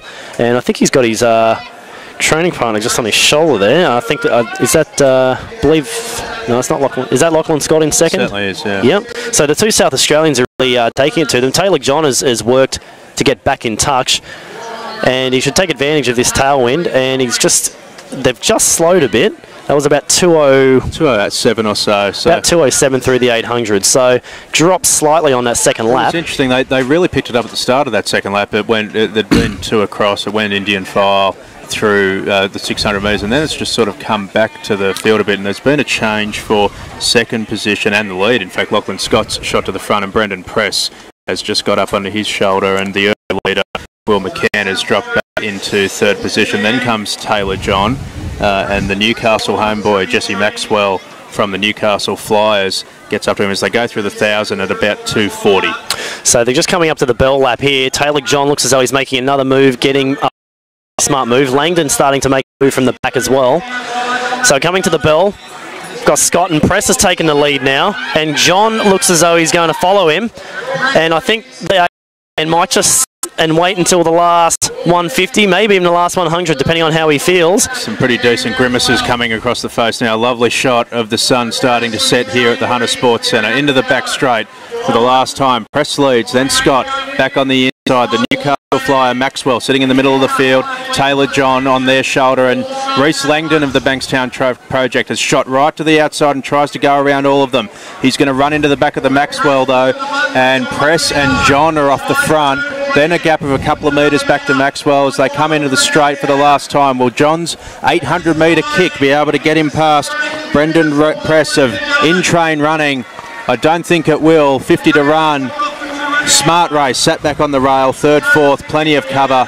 And Brendan Press is going to come down and take the win in about 350 flat. Taylor John second, then Maxwell. Langdon was McCann getting back up over Scott for that position, and then it was Matthew Tonge coming over the line to round out the top half a dozen or so. And did you get a rough time on that, Matty? About 350 flat. So. About 350 flat, so quite a respectable run and a very very tactical aware run by Brendan Press. He took the lead at the bell, had some confidence. He waited until the end of the straight, so he wasn't copping the win, and moved very strongly down that back straight. Taylor John, very valiant race. He did hang on for second, which I think was a just reward for his effort. Langdon had a very fast last lap. He came from the very back of the pack. And no, it was very close race in the end. The two South Australians finished about midfield, but they certainly made the race and took it out in the middle. But no, great race to Brendan Press, and I think he's down with James Constantine. We'll wait to cross over to him. Took your time there. If you're putting the B race and you don't think you should be there, you got to win. That's it. That's it. Bring yourself, mate. All right. Ladies and gentlemen, I'm with the 1500 metre B race winner, Brendan Press. Brendan, it was patience prevailed today. Big kick at the end. Yeah, just like the typical race plan, just cruise out, get a nice spot, and then come home strong. It's a pretty simple message from the coach, and if you execute, you end up running well. quick first lap there. I think 61, 63 through the first 400. Slowed down a little bit to be a tactical affair. Is that something that happens in a lot of your races? Yeah, I think it's tough leading out here and a bit windy, so often guys will ease off the pace in the middle, and that's why I decided to take the lead with the lap to go. Just try and push that pace a little bit faster.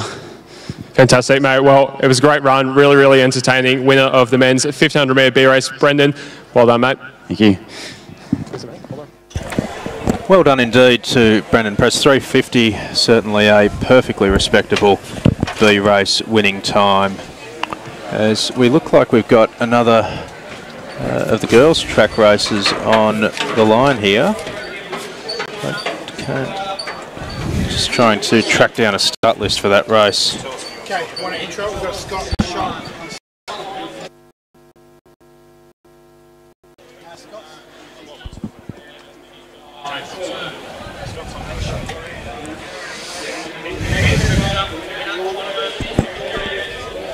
Some more of the men's shot put going on here. Damien Birkenhead, of course, the star of the show. Men's shot. Australian representative.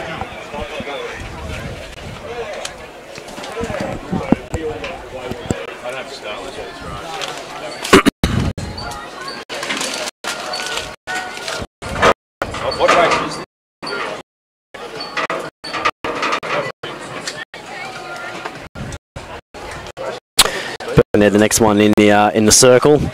Very, very consistent performer.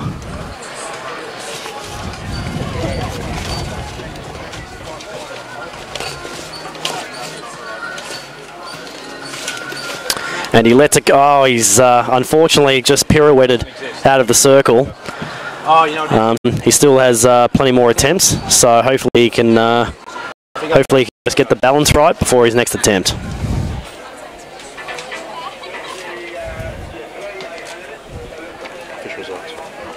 And just getting the official results from that men's 1500 metre B race. Brendan Press, the winner in 3:51.31. Taylor John, very good run for second, 3:53.38. Connor Stevenson from Newcastle, 3:53.56, very close for second. Reese Langdon, 3:54.18. They were the first four. I'll go through the rest. The two South Australians, Will McCann was fifth in 3:54.85. His training partner Lachlan Scott in 3:55.61. Then down to Matthew Tong in 3:57.32, and Jesse Maxwell running out the field in 3:58. So all under four. Good solid B race. Looking forward to the A one, that's for sure.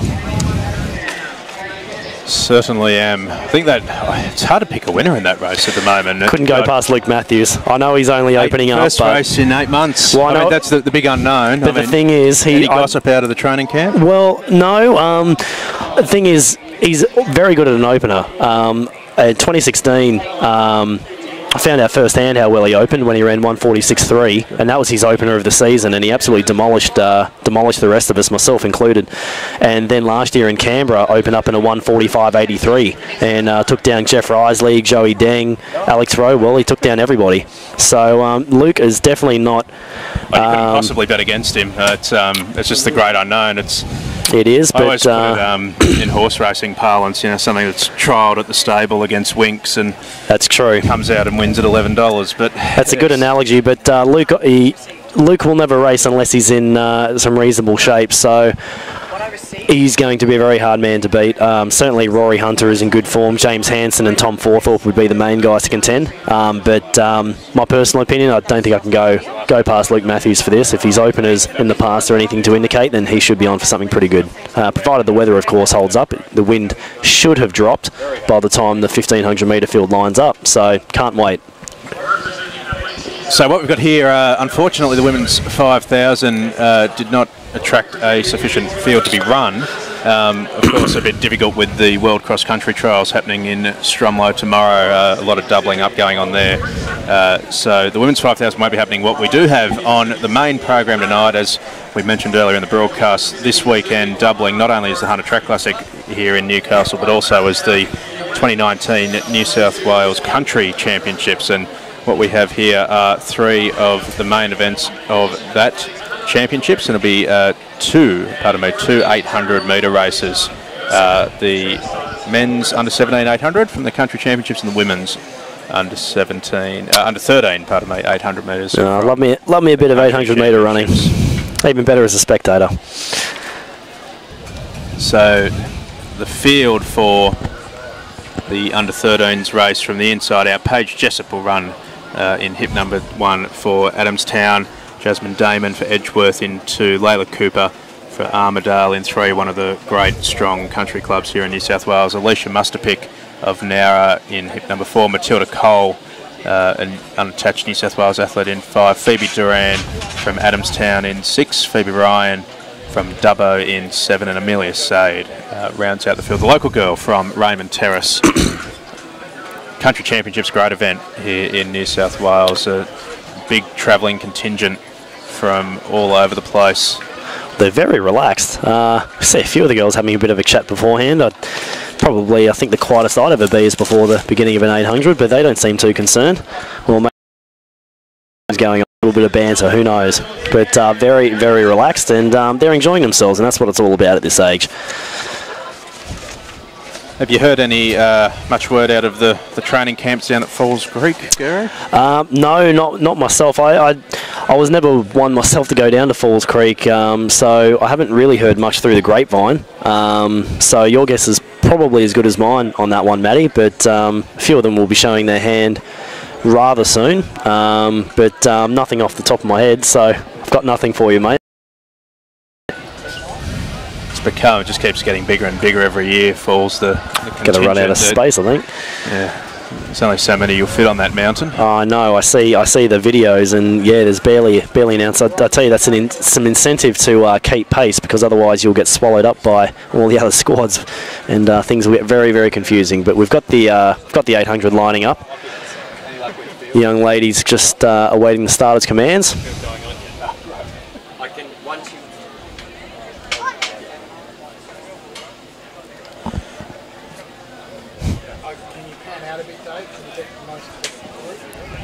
All right.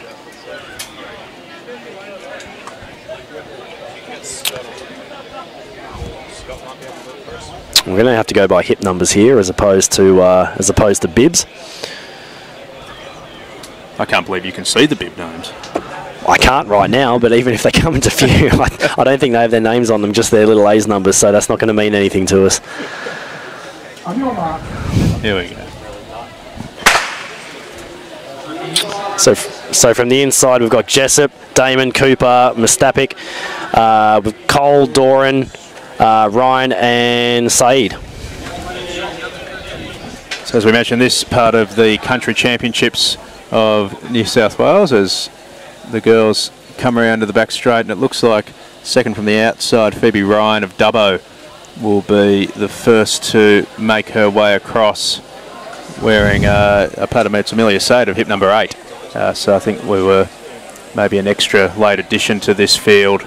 But Sade will lead them through the 200, and she's just sitting on the front of Matilda Cole and Phoebe Duran as they come around the home turn for the first time. Alicia Musterpick sitting on their back, part of the great Nowra Athletics Club down in the southern Shoalhaven of New South Wales.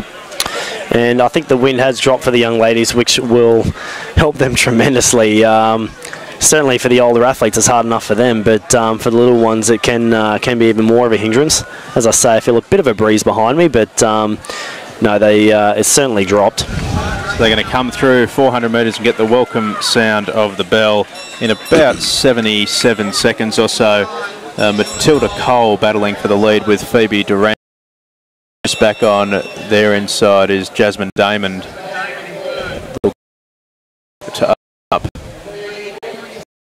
Stringing out country championships in New South Wales exclusive to the country clubs. You can't compete if you're from Sydney University or Bankstown or UTS. It's exclusively the purview of the regional clubs of New South Wales. These girls head up the back straight for the last time,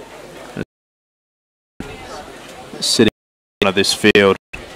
They go through 600 metres in about 1:58 or so. And she has stretched out here by a good, at least 5 metres, and she's looking very, very relaxed. And yes, that is, I think that's Alicia Mustapik in second. No, Phoebe Doran in second, pardon me.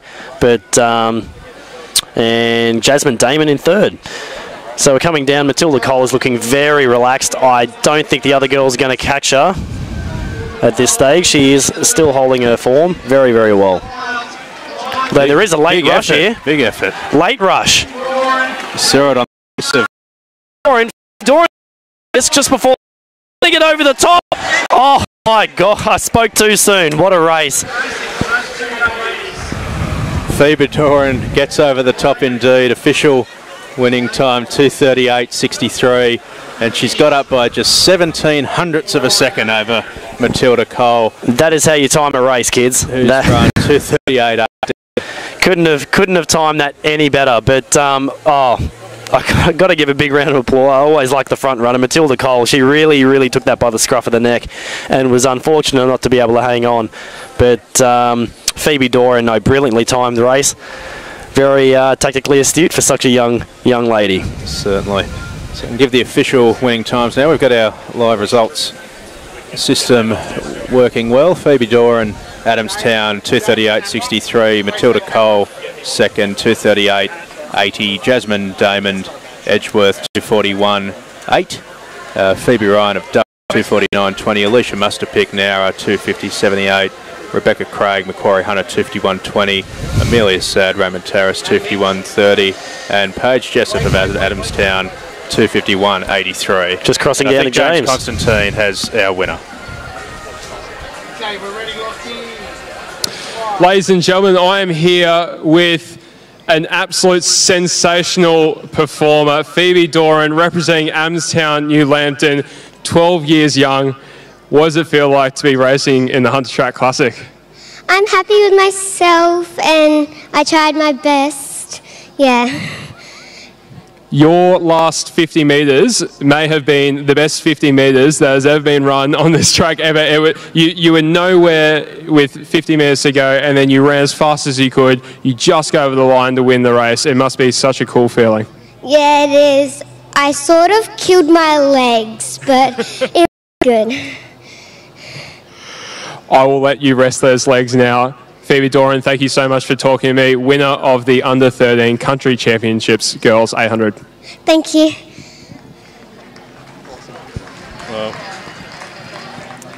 Well, you're a school teacher, Gary, by trade. I don't think you get much cuter than that. Well, I'm not sure what I'm supposed to say. It might come across the wrong way. No, absolutely. You see the innocence of the young athletes when they're being interviewed. But if she's that tactically astute, she may have to get used to a few more interviews in her future if she keeps up with the sport. But no, I agree. Cute as a button. So I think we're just about ready for James Constantine to intro some of our men's shot putters. The field, of course, going to be headlined by Damien Birkenhead, the Australian representative, and here we go.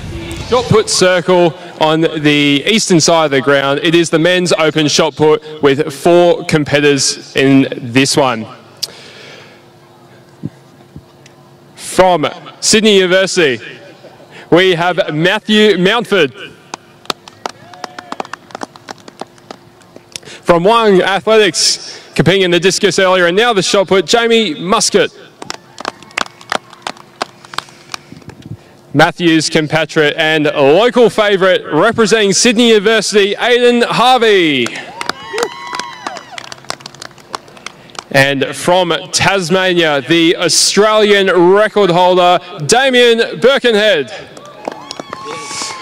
Damien, defending champion here at the Hunter Track Classic. How's your early season been, and what are your thoughts on your performances tonight? What do you hope to do?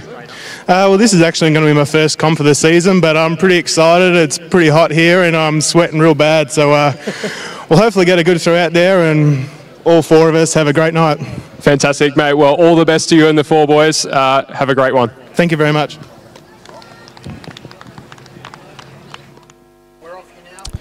Thank you, James Constantine. Damien Birkenhead, of course, Australian representative, and will headline the field of men's shot putters here. Matty Mountford's been appearing at this event for years for the great Sydney University Club.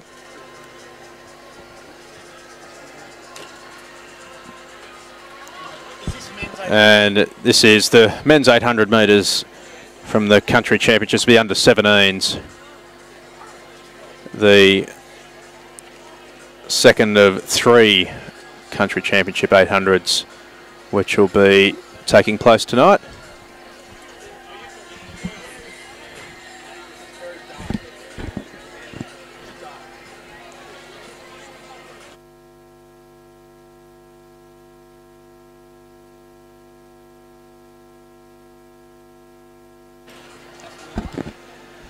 So we'll have a look at this field as James Gurr rejoins me in the commentary box.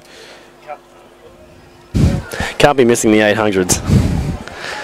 And let's have a look at this field again from the country championships. Damon Striger will run with hip number 1 for Nowra, just 16 years of age. Nathan Zawadisky, hope I've got that right, from Coffs Harbour. Zawadisky, I think I'm calling that, Gurry. Yep, close enough. Thomas Fletcher from Kempsey. That's a nice, good Australian name, Thomas Fletcher. Yeah, there we Easy. go. Straight out tomorrow. Good on you, Thomas. He will run in hip number 3. Sean Ray, Mingara Athletics Club. Nathan Swan from Woolgoolga. Jack Gould from Tumut. Tom Herbert from Mingara. Tom March from Macquarie Hunter.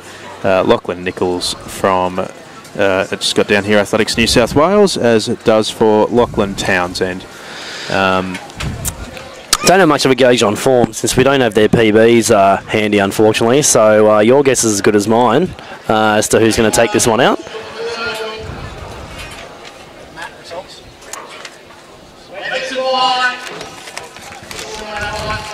I do apologise for the Damien Birkenhead's earlier throw. I had no idea that was actually a practice throw. I thought he had pirouetted out of the circle and had a foul. His practice throws are pretty impressive. They are pretty impressive, but no, fortunately that was a practice throw, so my apologies for the earlier remark.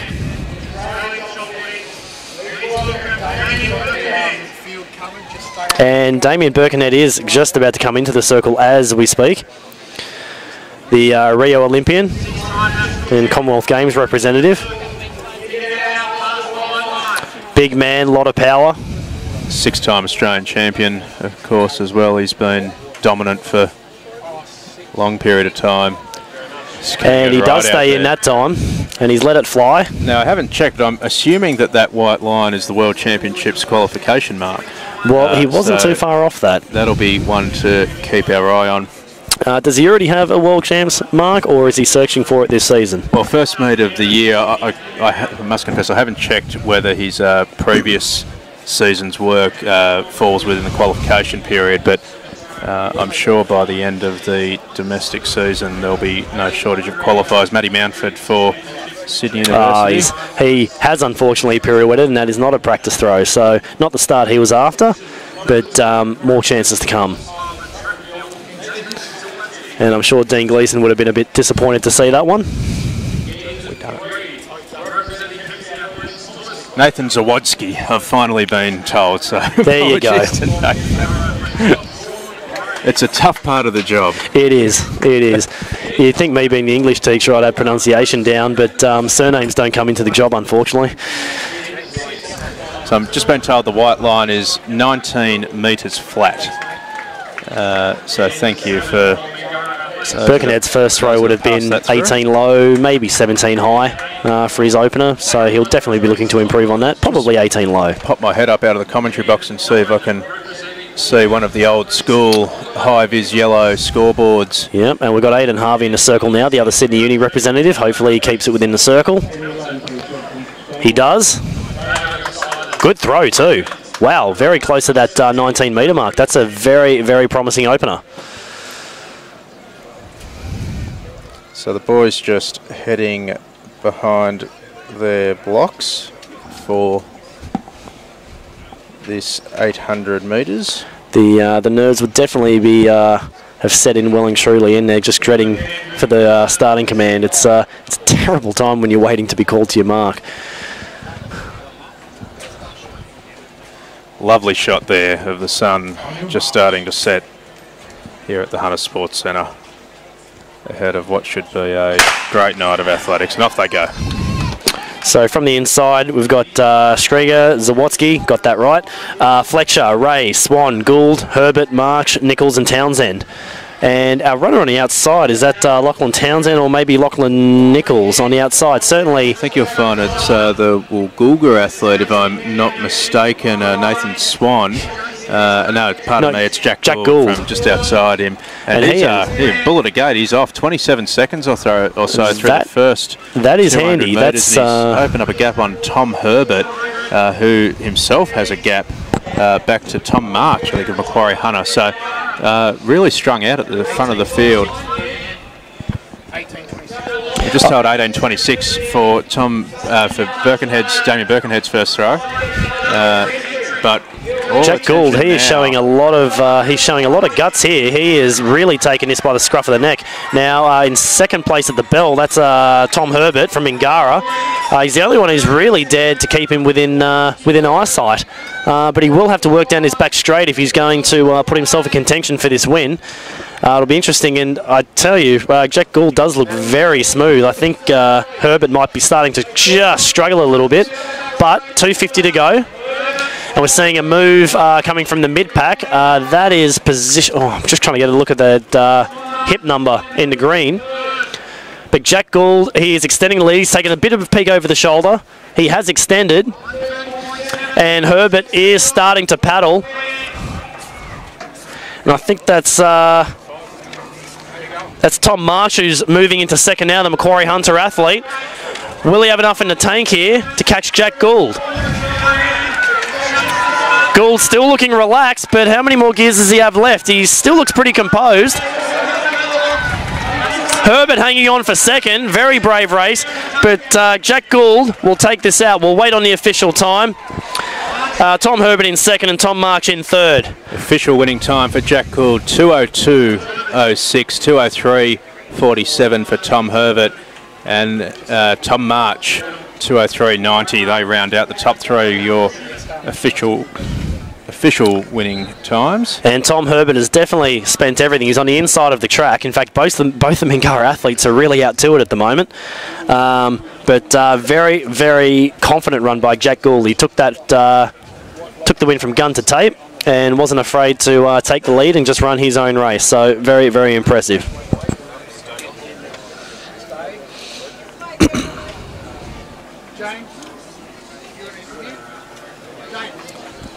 So we'll see if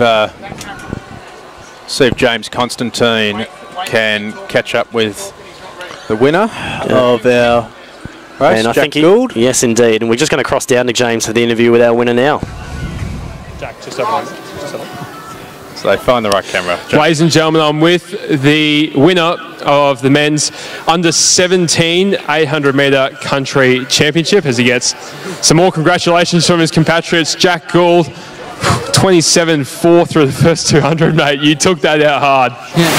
Yeah, that's what I was planning to do, but I was too stuffed.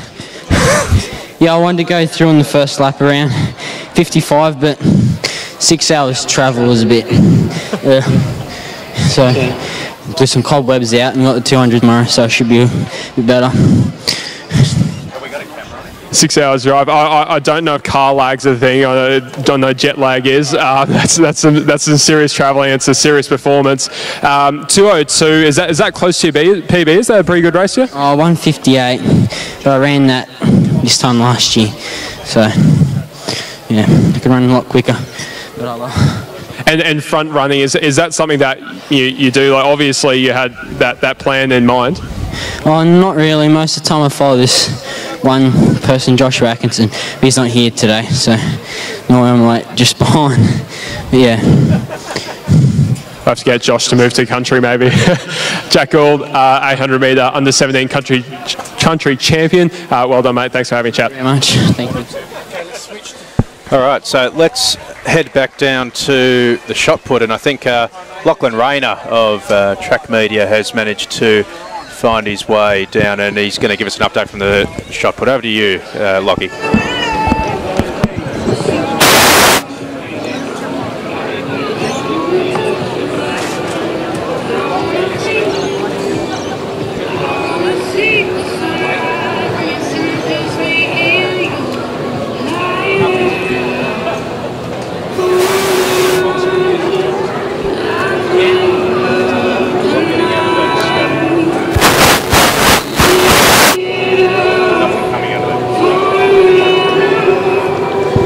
having a bit of trouble getting Lockie at the moment. We'll see if we can get that sorted out.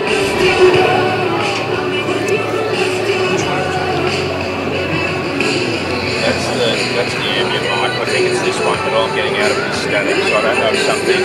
Why is that red? Have a look at that.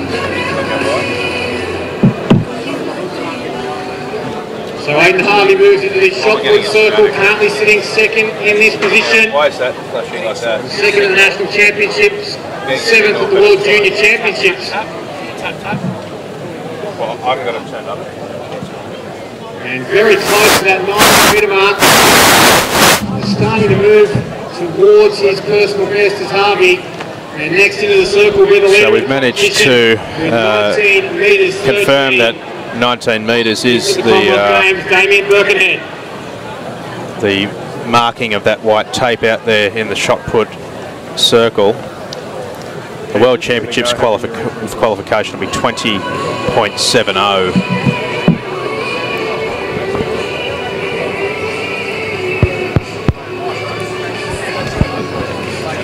And I think we might have managed to get Lachlan Rayner, so let's just try that again. And it's out over the 19 metre mark. It's legal. Yeah, thanks Matt for that. I'll give a quick update just before this race is going. So we're currently done through 3 attempts in this men's open shot put. Likely leader so far is Damien Birkenhead with 19-13 furthest throw. Local favourite Aidan Harvey with an 18-11 first throw. Third throw a no throw. We've got Jamie Muscat with a 14.94 and Matthew Mountford with a 13.79 as his furthest throw. So with only 4 competitors, they are going through quite quickly. Third round, they are up to their attempt number 4 at the moment. Position number 1, representing. Thanks for the update, Lockie. Anna Dello. Sorry about some of the static there, but we'll try to get that cleaned up as Lockie comes back to us later in the evening Nikki Kelly. with some more updates from the field. In position 4 from the Narra Athletics Club, Darlene Musgrove. But Damien Birkenhead, unsurprisingly, at the front of this field. And we might just have a look now at the start list for the third event of our country 800 metre, country championship 800 metre races, and this will be one of the masters. So we've had a juniors, some of the older boys, and now the masters turn, and this will be the ladies 40 to 49 years, and from the inside out it'll be Anna Dello, Tracy Barrett, Nikki Kelly, Darlene Musgrove, Kimberly Fletcher and Janie Carter, and off they go. Away from the inside, Dello, Kelly, Musgrove and Carter. As they move past the shot put circle, so they leader of the competition, head out. 6-time national champion. I can tell you, I hope I'm still running or able to run when I'm getting to my late 40s. I know you're pestering me for the comeback, Matty, but that'll be the 4th or 5th comeback by then, Gary. Sure. I haven't made any comebacks yet. I never retired until last year. Haven't had a comeback yet, so this would be a first if I actually do come back, and so that is a big like Nikki Kelly back to this race of Mingara there, shooting up into second position, but going up to the front will be Kimberly Fletcher, and she's gone through the first 200 in a pretty rapid 36 seconds or so. So Kimberly's opened up a lead of 15 metres or so back to Mingara's Nikki Kelly, and then a little gap further back to Darlene Musgrove of the Nowra Athletics Club. They're separated by about 30 metres or so.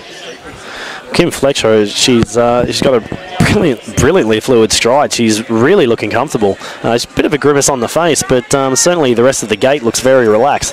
About 111 through the 400 metre mark. And she is well clear. I cannot see anyone even getting close to her unless she has a very dramatic blow up in the final 200 metres. And pardon me, third place is Anna Dello of Armidale. Similar singlets with the all gold at the back, but it doesn't look like there is going to be any stopping Kimberly Fletcher of Maitland. heading up the back straight for the last time. The Grimace is creeping in with 200 to go, as it so often does. 148 or so through the 200. So she's on for, I would say, she could get sub 220. That'd be a hell of a performance. Though she will have to finish rather swiftly. Probably around a 225, I would expect. But, coming to the last 80 metres, Kimberly Fletcher, very, very relaxed. She's still fighting all the way to the line. You can see the pain on her face. 800 metres, we all know, is an extremely painful event. She's going all the way to the line. She's just over 220 now, about 223, I would say about 223 mid.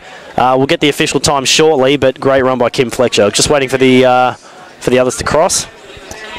And 223.36 will and be Nikki Kelly for sorry, mate. Time. That's right. Nikki Kelly for second from Mingara. 237.56 for Nikki Kelly. So I'll just get another read on that official time. The official winning time 223.36 for brilliant time. Kimberly. As Anadello now comes over the line for Armidale, one of the great country clubs of New South Wales, always well represented. I remember a state relays a couple of years ago that you would have been at, Gary, where yes, a couple of busloads of them. Indeed, I do remember that very clearly. And it's always good to see. And I think Anna was just about 2:57 for her time. So I think there's still one of the girls out on the track there. Yes, yes, there is. Indeed. And that's Darlene Musgrove of the Nowra Athletics Club, another one of the great clubs. And it really is great when they make the trip out. And as we saw from young Jack Gould, from Nowra to Newcastle, just a bit. And Jack Gould was saying, he had these 6 hours car trip, and while there's no car lag, you certainly do stiffen up by being in there. I always struggle making the drive just down to Canberra and backing up the next day. I always seem to struggle a little bit making that. But I think we've got James interviewing our winner. So let's take it down to James. Not quite just ready by the looks of it, but I think we've got him now. James Constantine is with Kimberly Fletcher.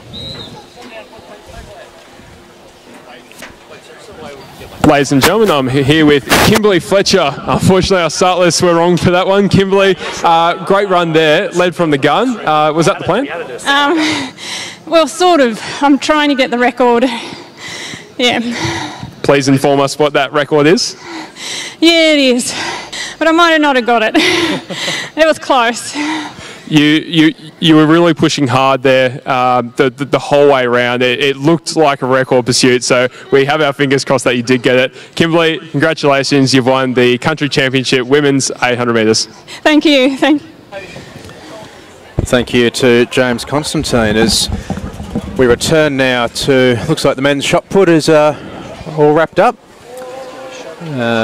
Damien Birkenhead, of course, getting over the line there as we move back to the main program here at the Hunter Track Classic with the men's steeplechase.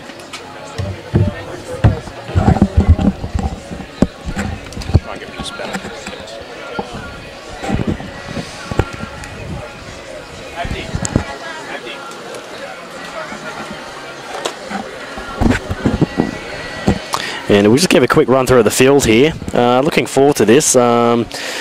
Looking to see, keep an eye on Joe Burgess here. He's under the tutelage of James, or known as Jimbo Fitzgerald, who is he has produced multiple national champions, international representatives. Nick Bromley was one of them. Jenny Blundell, who he's still coaching now, and Joe is currently under his tutelage, so in very, very good hands. We've got so from position 1 we've got Nicholas Blum, Max Stevens, Joe Burgess, Nick Earl, Stuart Geddes, Callan McLeod, Luke Fanges, Max Milligan, Matt Clark, Aidan Hobbs, and Finlay McPhillips. But certainly looking, I think Joe Burgess should have these guys covered. But we will soon find out. I'm not confident in that microphone. I'm not confident. And are you ready to go? I'm not confident in that microphone. I want them standing right here if they're going to do it. Is that microphone ready to go? Will it have no static? No, Brett, get it up. We do have our South Australian visitor. I am interested in Max Stevens. He's made the trip up, so he must be pretty confident that he's in some reasonable form. So perhaps he's one to watch as well.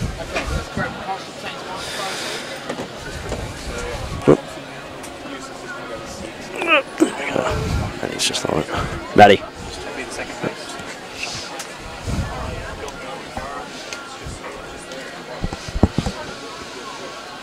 That was a delicious dinner. I got involved in. I can smell it on your breath, mate. Yeah, it was delicious. A bit of cold pesto pasta, nice bit of potato bake, and what else to have? A little quiche, little veggie quiche. Are you purposely trying to mess with me, Linksy? Well, it was beautiful. I might go back. No, but I couldn't miss this 3K. Not to say that I, purposely missed the other races, but I had to feed. Sure, mate. Man's got to eat. That is a good point. I'll probably have a bit of time during this steeplechase. In and out. Drive through. Well, they're about to pack up, so you might want to get out there. Jesus, I might have to. He wasn't joking, he's gone. Gary will organise some dinner for the great man. Welcome back, Matty Lynch. Yeah, cheers, it's good to be back. Steeplechase, one of your favourite events, mate? Oh, love it. I'm all about the steeple. Can't say I've ever done one, but... Double.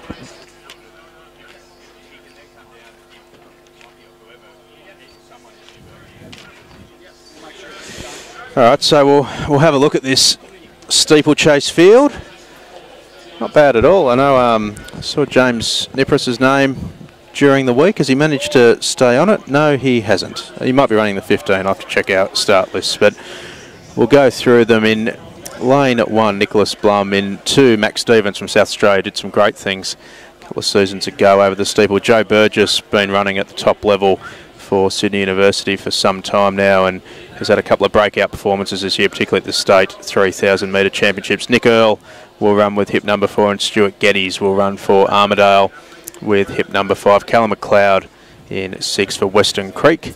Luke Fangs unattached. Max Milligan of the Coastal Track and Trail Runners, one of the local groups. Matthew Clark will run in hip number 9. Aidan Hobbs of In-Train Running and Triathlon will run in hip number 10. And Finley McPhillips for the Great Kembla Joggers Club will round out the field of 11 for this men's steeplechase. Yeah, I'd probably keep an eye on Matt Clark for this race. I think it's his debut over the distance. He's a 3:44.20 guy. And I know his coach and training partners, Justin Rinaldi, watching very closely. Looks like he's in the Essendon kit. No, sorry, Old Zavarians. I've probably just offended a million Victorians about that. Old Zavarians, Nick Wall. Is that what it is? I apologise. Can't help you, mate, I'm afraid. I'll fix up a couple of those unattached. Nick Earl looks like he's at Melbourne University there, or is that Newcastle Runners? They look kind of similar. And Luke Fanges is Sheldon Academy of Sport as they are off and running over this. It looks like Max Stevens in the fluoro, Matt Clark, Aidan Hobbs and Luke Fanges as they clear the first steeple in this 3,000 metre steeplechase. Max Stevens getting himself a Com Games B qualifier last year. Fortunately finishing second to James Nipris, who took out the national championships. Yeah, I'm not sure what's happened to Nipper. He was certainly on the start list earlier in the week. I'm not sure if he's managed to find his way into the 1,500 metre field later in the night. It doesn't look like he's on it.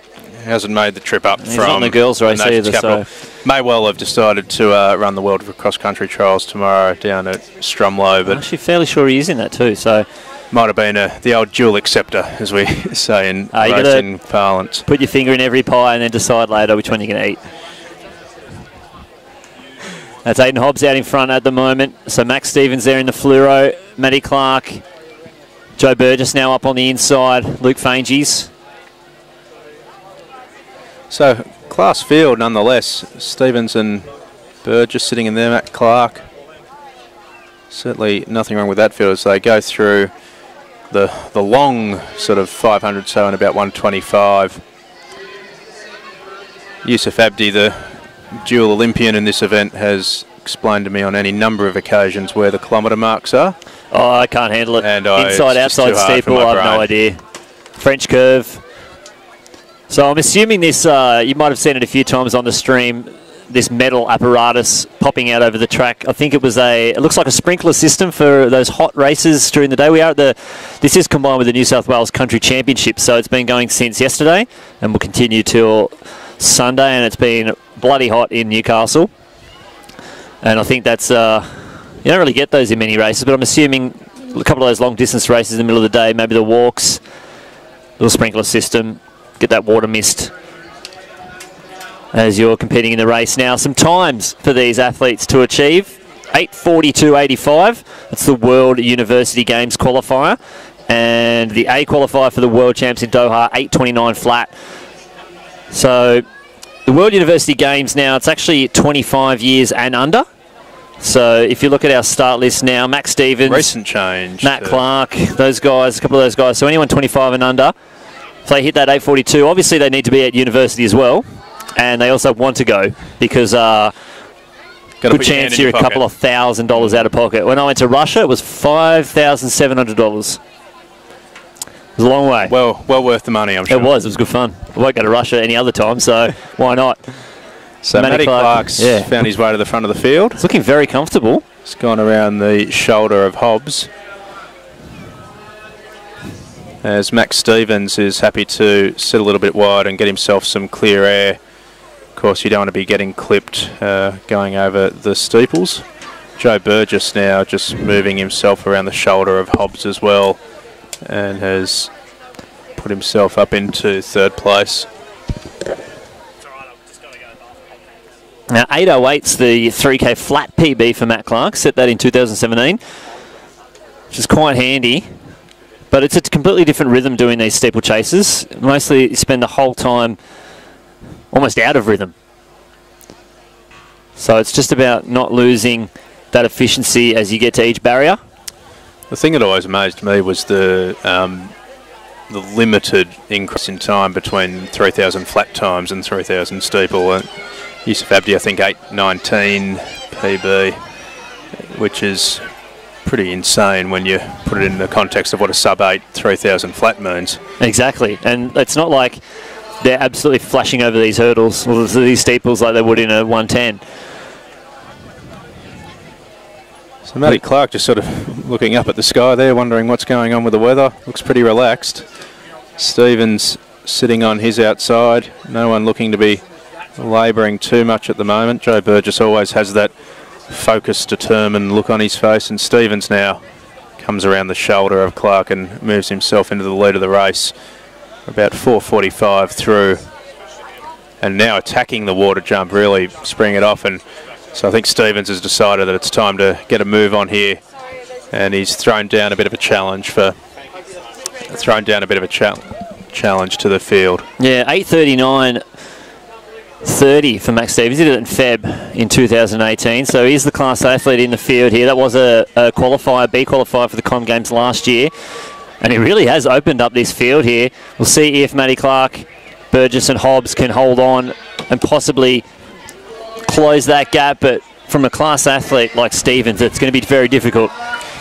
James Kerr, welcome back. You well fed, mate? Am well fed. Very well fed. You weren't kidding, Lynchie. That was good. It was delicious. It's just a first dinner, though. It's the first serving. Absolutely. Thinking about Outback Jacks later on. Sounds good.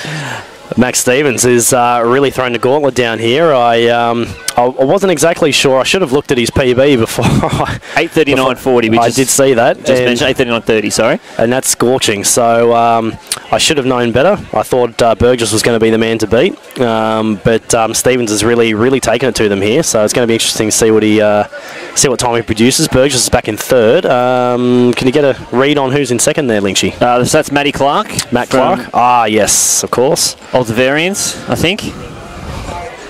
Victorian club. This is his 3K steeple debut. Yeah, have seen some good 1500s from Matt Clark, so he's acquitting himself very well.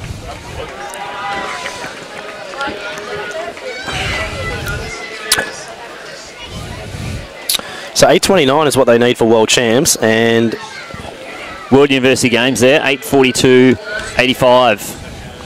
It's in Naples. In Naples, that would be nice. And I'm not sure if Max Stevens is eligible for that. I'm not sure if he's currently a university student. But certainly to get over that mark would be nice. Not sure if he's... not sure if the World Champs qualifier is within reach just tonight, but maybe it's something he can attack later on through the season. Still very early on, of course. We're only at the end of January. Of course. But of course, this year we're back to the traditional April-ending national season. I can see Luke Matthews there on the back straight, limbering up, getting ready for his 1500. No games compression this year. No.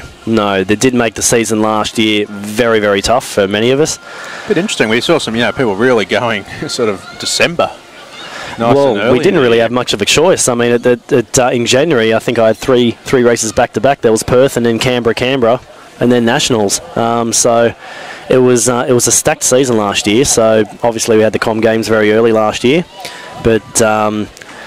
No, this season's a bit more spread out. We've got the Grace. Here we go. Getting the bell around 7:40. So if you can drop this in a 60 seconds, very tough for the obstacles with those sticks in the way. That's going to be a big feat. Water jump as well. So just go a bit further. That too. Not exactly 400 metres left, even though they do get the bell. That would 400 and something with a twist. But still holding his form very well, keeping a very steady rhythm here, Max Stevens. And Matty Clark starting to a few grimaces on the face as they work their way down the back straight. Joe Burgess holding down that third position. Aiden Hobbs just clearing that one as Stevens now comes into the water jump for the final time. He's been attacking these pretty comfortably with the high jump, the women's high jump currently on, so those guys just on the water jump having the best view. And Burgess, will be interesting to see if he can catch Clark. Burgess has been known to close very hard on final laps, but Clark is a very, very steady athlete, and he does have too much of a gap over Joe Burgess. In fact, he has stretched away. There we go. Max Stevens clear of the final height there, and he's going to take the win here at the 3,000 metre steeplechase at the 2019 Hunter Track Classic. Should be just a tick over 8:50 there. We'll see if Matty Clark can dip under 9 minutes for his first run. Just under, I think about 8:58. Joe Burgess just unfortunately missing breaking the 9 barrier, about 9:01 I reckon. 8:52.29 official for Max Stevens. Matt Clark 8:58.88 and 9:02.16 for Joe Burgess. And I think we're just about ready for an interview with Damien Birkenhead. And we'll send it down to James Constantine, who's got the winner of the men's shot put.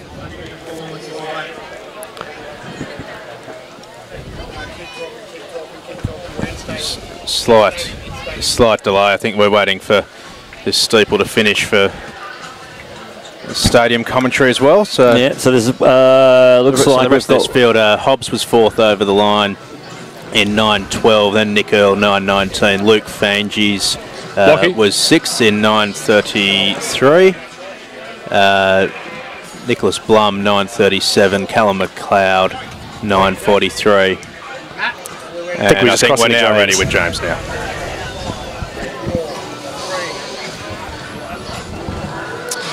Okay, ladies and gentlemen, I'm with the winner of the men's shot put, Damien Birkenhead.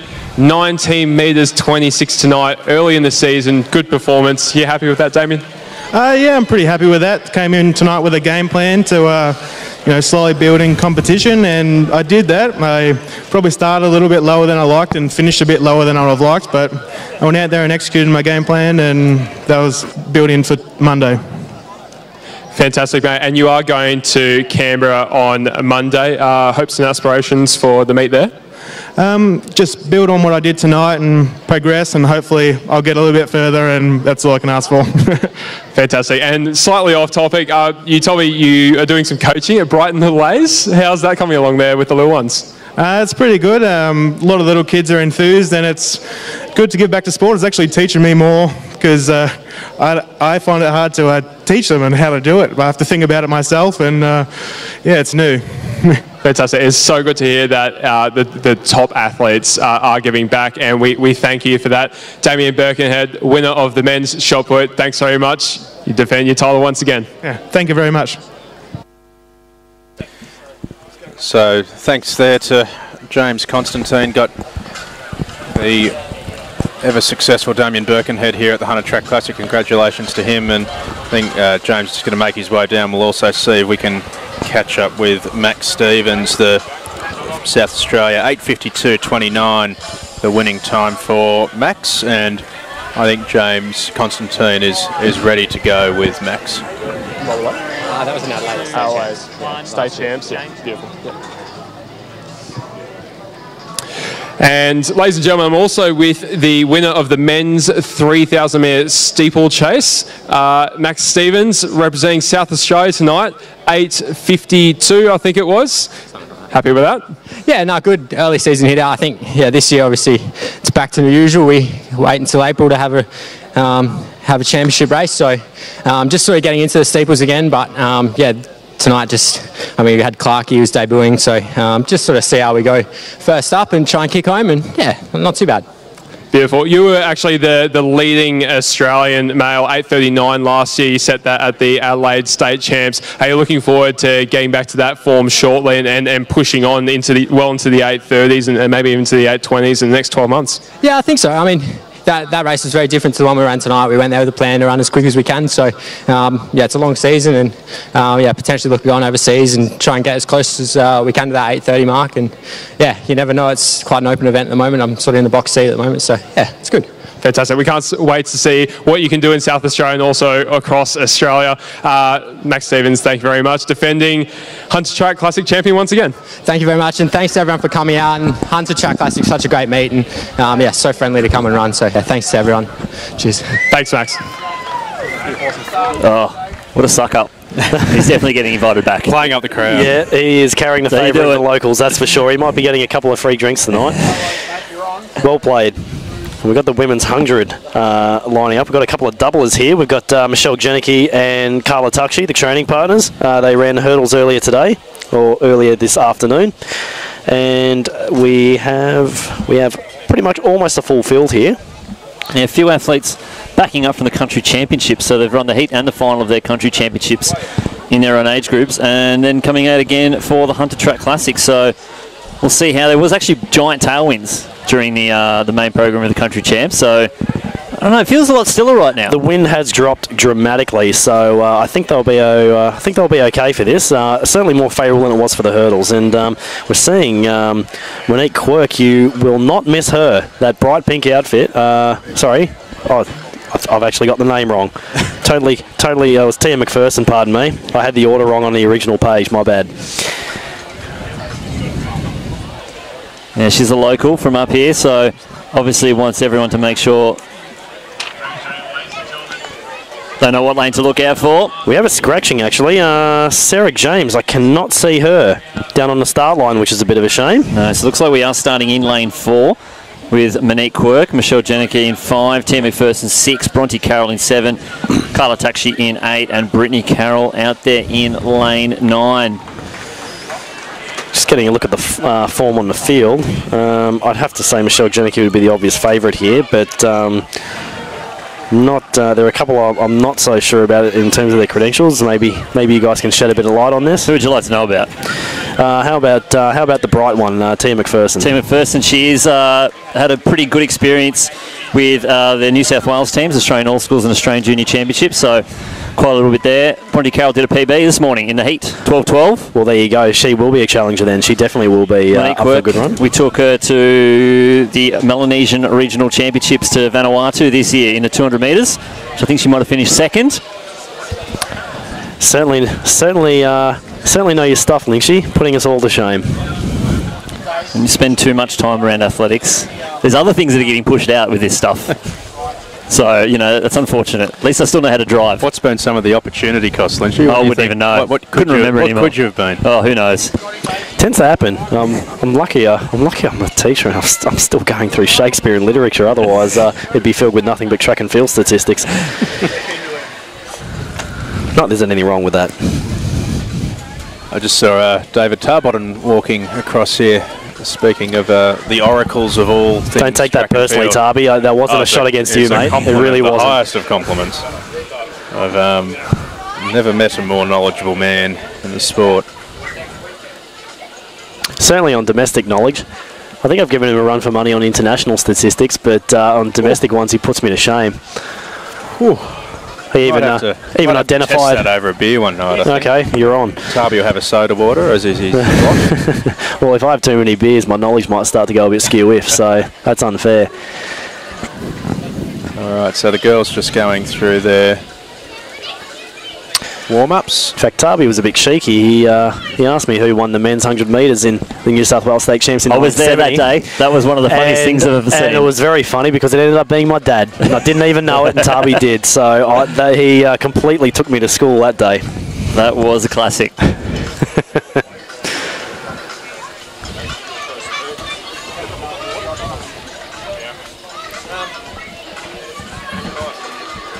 The athletes just going through their last few breakouts over the blocks, making their way back to the start line. 6 starters in this event from lane 4 to lane 9.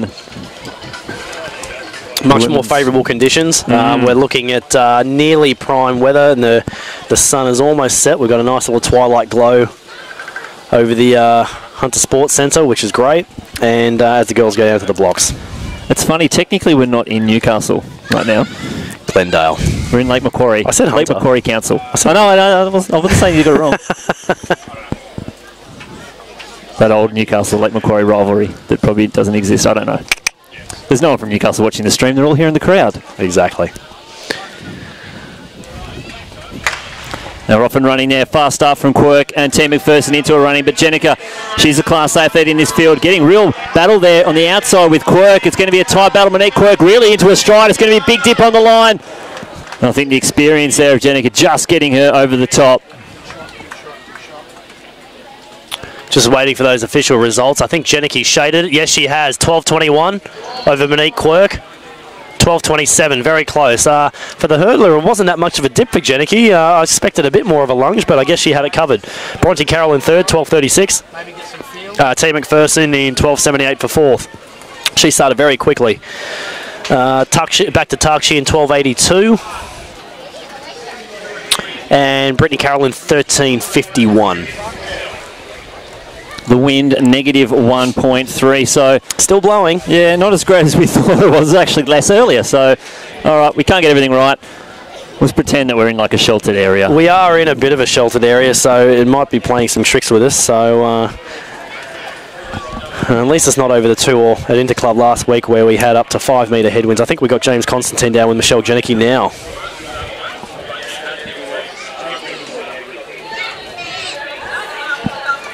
We're just going to cut to him in a sec. Really good practice for me, you know, sort of 2 hours apart, those races, so really good practice for rounds. Definitely not quite in the shape I need to be for rounds, but we'll work on that throughout the season. Fantastic. 12.23 to back up with a 13 low. I think it might 13 high. We'll go with 13 low, make you sound better now. Overall tonight, you're pretty happy with your fitness at the moment? Yeah, mate, I don't really think fitness is an issue for me at the moment. I think my biggest issue at the moment is just I'm really tight. I've actually just started working full time. So I'm doing a summer internship, so it's only for 3 months. I've been there for about a month and a half now, but doing 40-hour work weeks and then full load training on top of that. I haven't had any time for any like physio recovery. Definitely sort of starting to feel the effects now. So I think I need to try and find some time for that. I think you might do as well. I was going to say welcome to the real life, but you don't live the life that most of us lead. So, Michelle Jenica, thank you so much for coming once again to 100 Track Classic, 2-time champion. We hope to see you next year. Thank you very much. I hope to be here. And thank you once again to everyone who's come out tonight. You guys are an incredible crowd. It's amazing to see you. If anyone wants photos or autographs, if you see me walking around, please feel free to come up to me. Always happy to do that. Thank you so much, Michelle. Ladies and gentlemen, Michelle Jenica, winner of the women's 100 metres.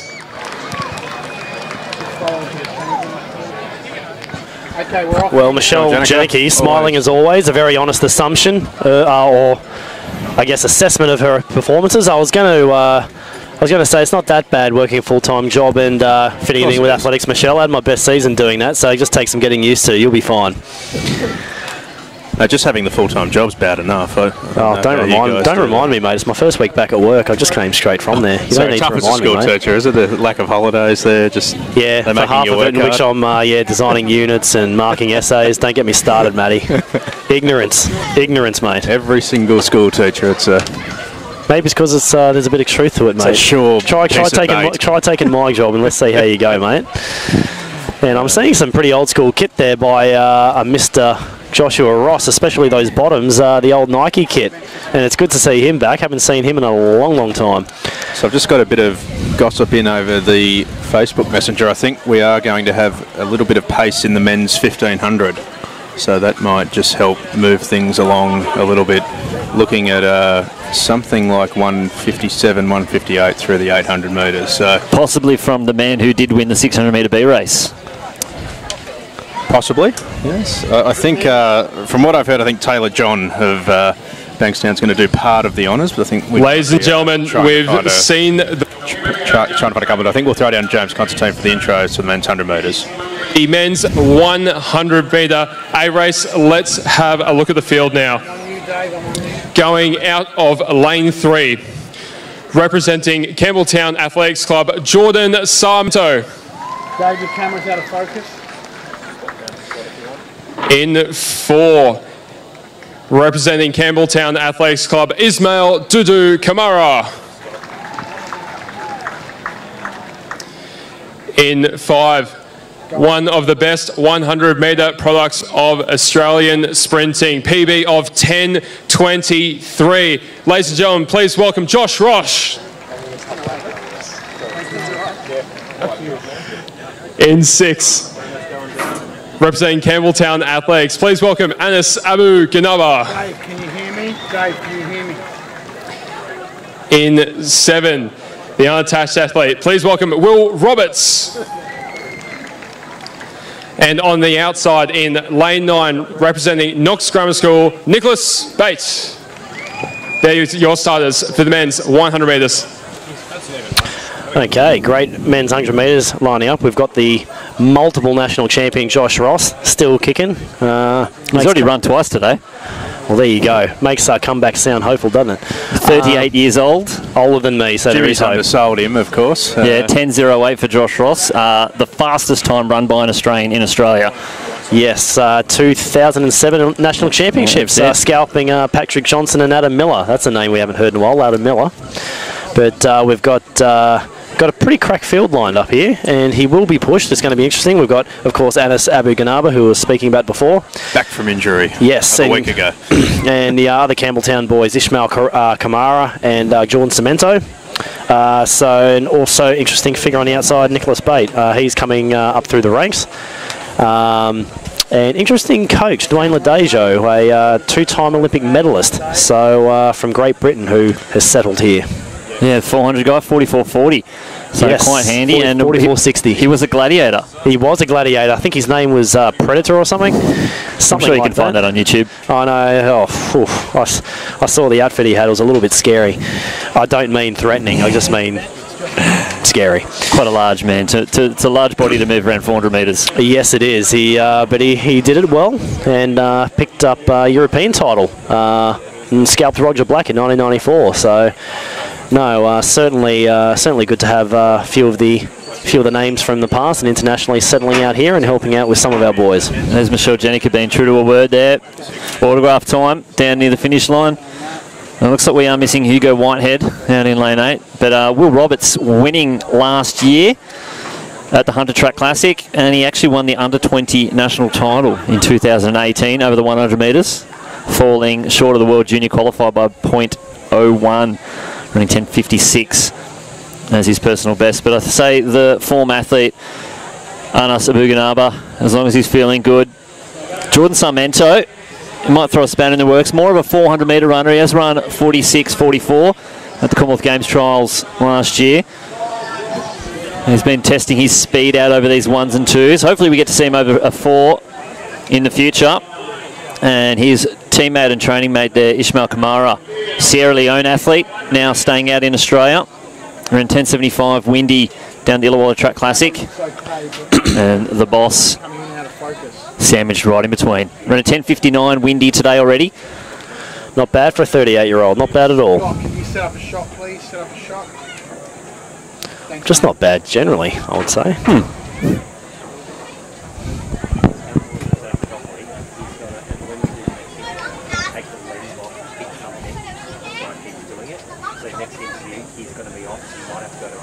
Yeah, thanks. Okay. Clean start. Abu Ghanaba getting away very quickly. He's a 60-metre champion. Kamara on the outside on Sarmento moving strongly. Josh Ross trying to come back as well as Will Roberts. Going to be very tight on the line, but Abu Ghanaba taking the win there. Sarmento and Kamara. Speed City runners going 1, 2, 3 for Campbelltown at the Hunter Track Classic. Very promising from Jordan Sarmento. Very impressed, the 400 man. He looked as though he might steal it for a second. So very, very, very sharp race. 10:45, the official winning time from 10:63 and 10:69 for Sarmento and Roberts. I went and see what that wind is. I'm getting a nil wind, I think. So no, it's just going to take a while to get into the system. Come through. But the official negative 0.5. Well, that is some excellent running there from Abu Ghanaba. A brilliant run. Obviously, he has picked up all right since his concussion. Yep. He was utterly unconscious on the track at Homebush last week, but he's managed to bounce back. Good week in the gym, no doubt, reacquainting himself with that bench press bar. Hopefully, they've made up and. He's making his way down to James Constantine. They'll very much no alive. Doubt have a chat in a moment, but yeah, 10:45 into a minus 0.5. That's pretty impressive. I think Jimmy is just about ready for a chat with Anas Abu Ghanaba.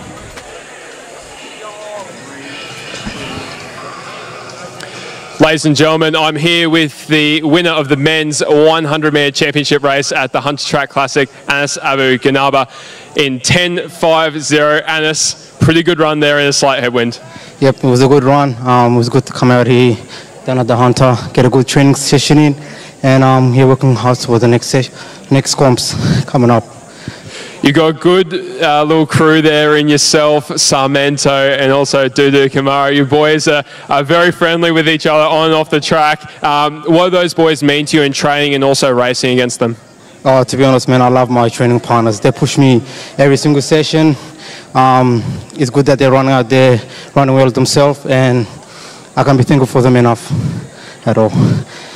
Beautiful. And obviously, there's a bunch of stuff coming up for you for the rest of the season. We're still pretty early on, but you've showed some really good form. Also at the New South Wales 60-metre championships, we saw you run over the top of Ismail there as well. Are you happy with where you're heading into February, March and championship season? I could not be any more happier than where I'm at the moment, and just work towards harder to the next course coming up, and watch out for ACT. Watch out, ACT. Ladies and gentlemen, Anas Abu Ghanaba, winner of the men's 100-metre championship race. Thank you. Good stuff.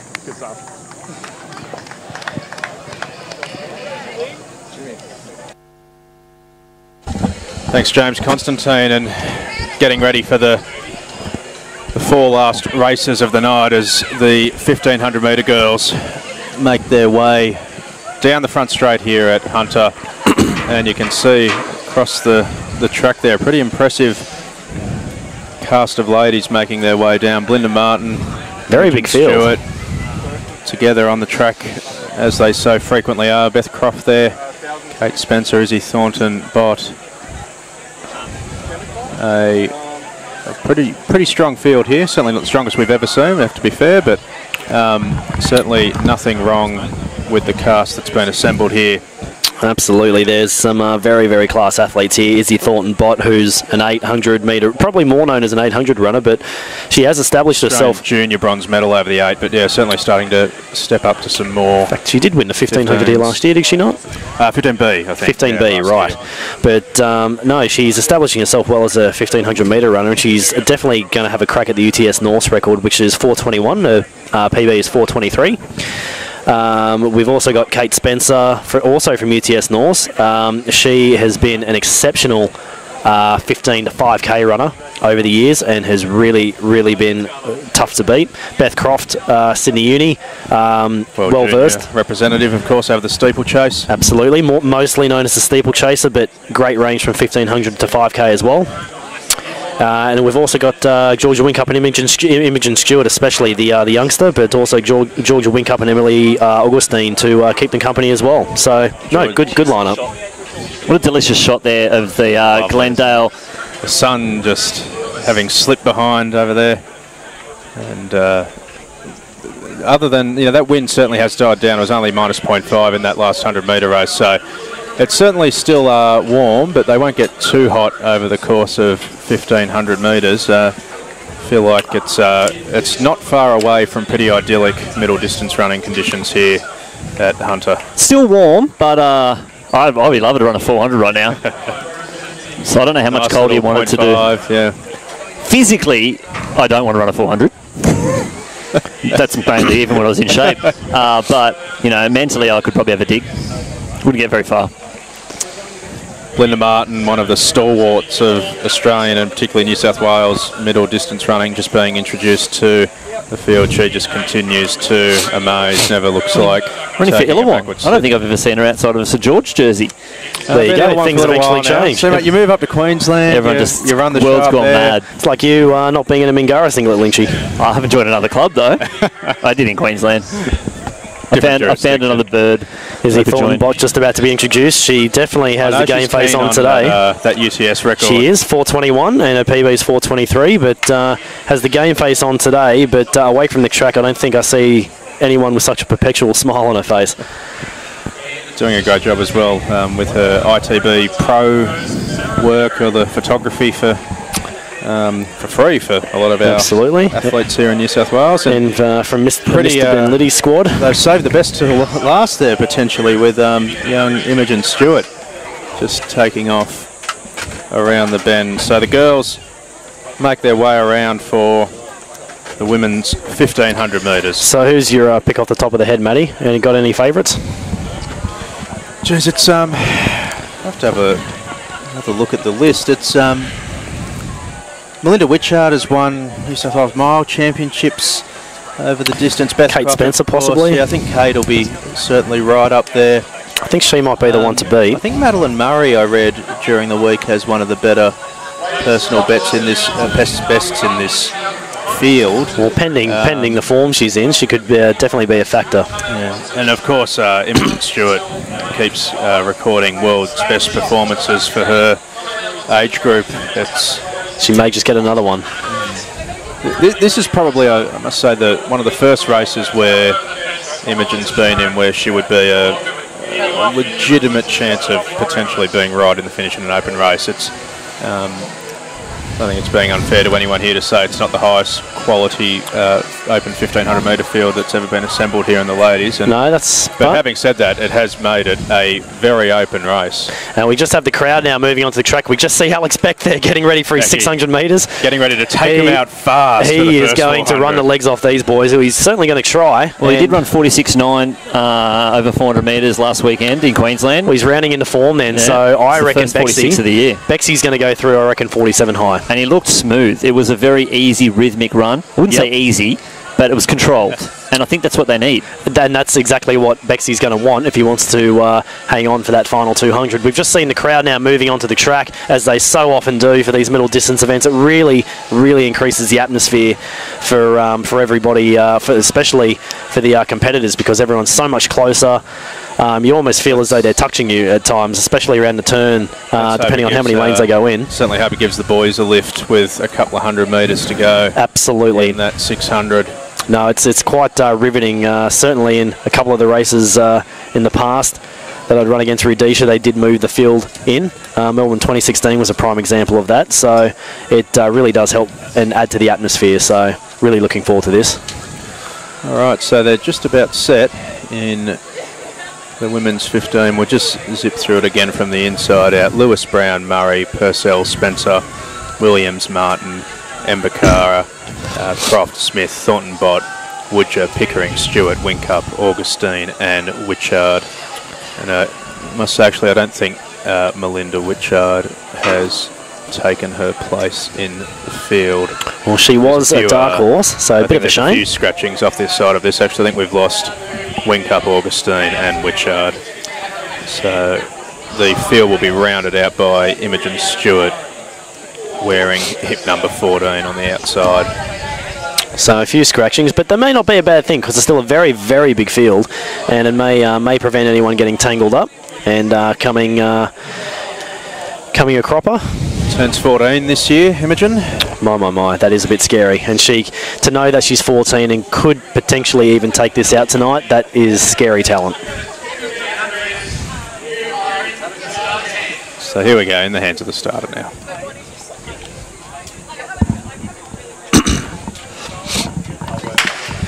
No organised pace in this race, so the girls will have to do it for themselves. I have a feeling Kate Spencer might be the one, although she is drifting to the mid-pack. I thought she might, being a strength runner, possibly be the one to take it. But Izzy Thornton-Bott, perhaps somewhat surprisingly, has taken the lead. She is after that UTS North record, but being the 800 specialist, I thought she may just sit and wait, but maybe she doesn't trust the others to run an honest enough pace. So she's thinking, you know what, I'm going to do this myself, and not a bad way to run, I should know. Some of the other usual suspects, as you would expect, going to the front of the field. So Thornton-Bott leads, Imogen Stewart just sitting on her outside. Then's Madeline Murray sitting back on the rail, getting a lovely trail in behind Bott. Then Beth Croft, the World Junior representative and steeplechase specialist, getting a sit back on their inside. Then there's Bernadette Williams from one of the universities in there, and Belinda Martin just gets a nice little sit on the front of Renee Lewis of Essex West as they come around to the 400 metres.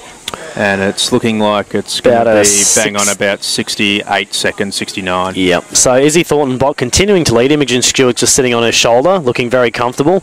And Beth Croft is in a very good position. She's not getting caught in a box. Madeline Murray, she is on the inside, but she's got plenty of time to get out from that rail and put herself in the right position for when the kick down starts.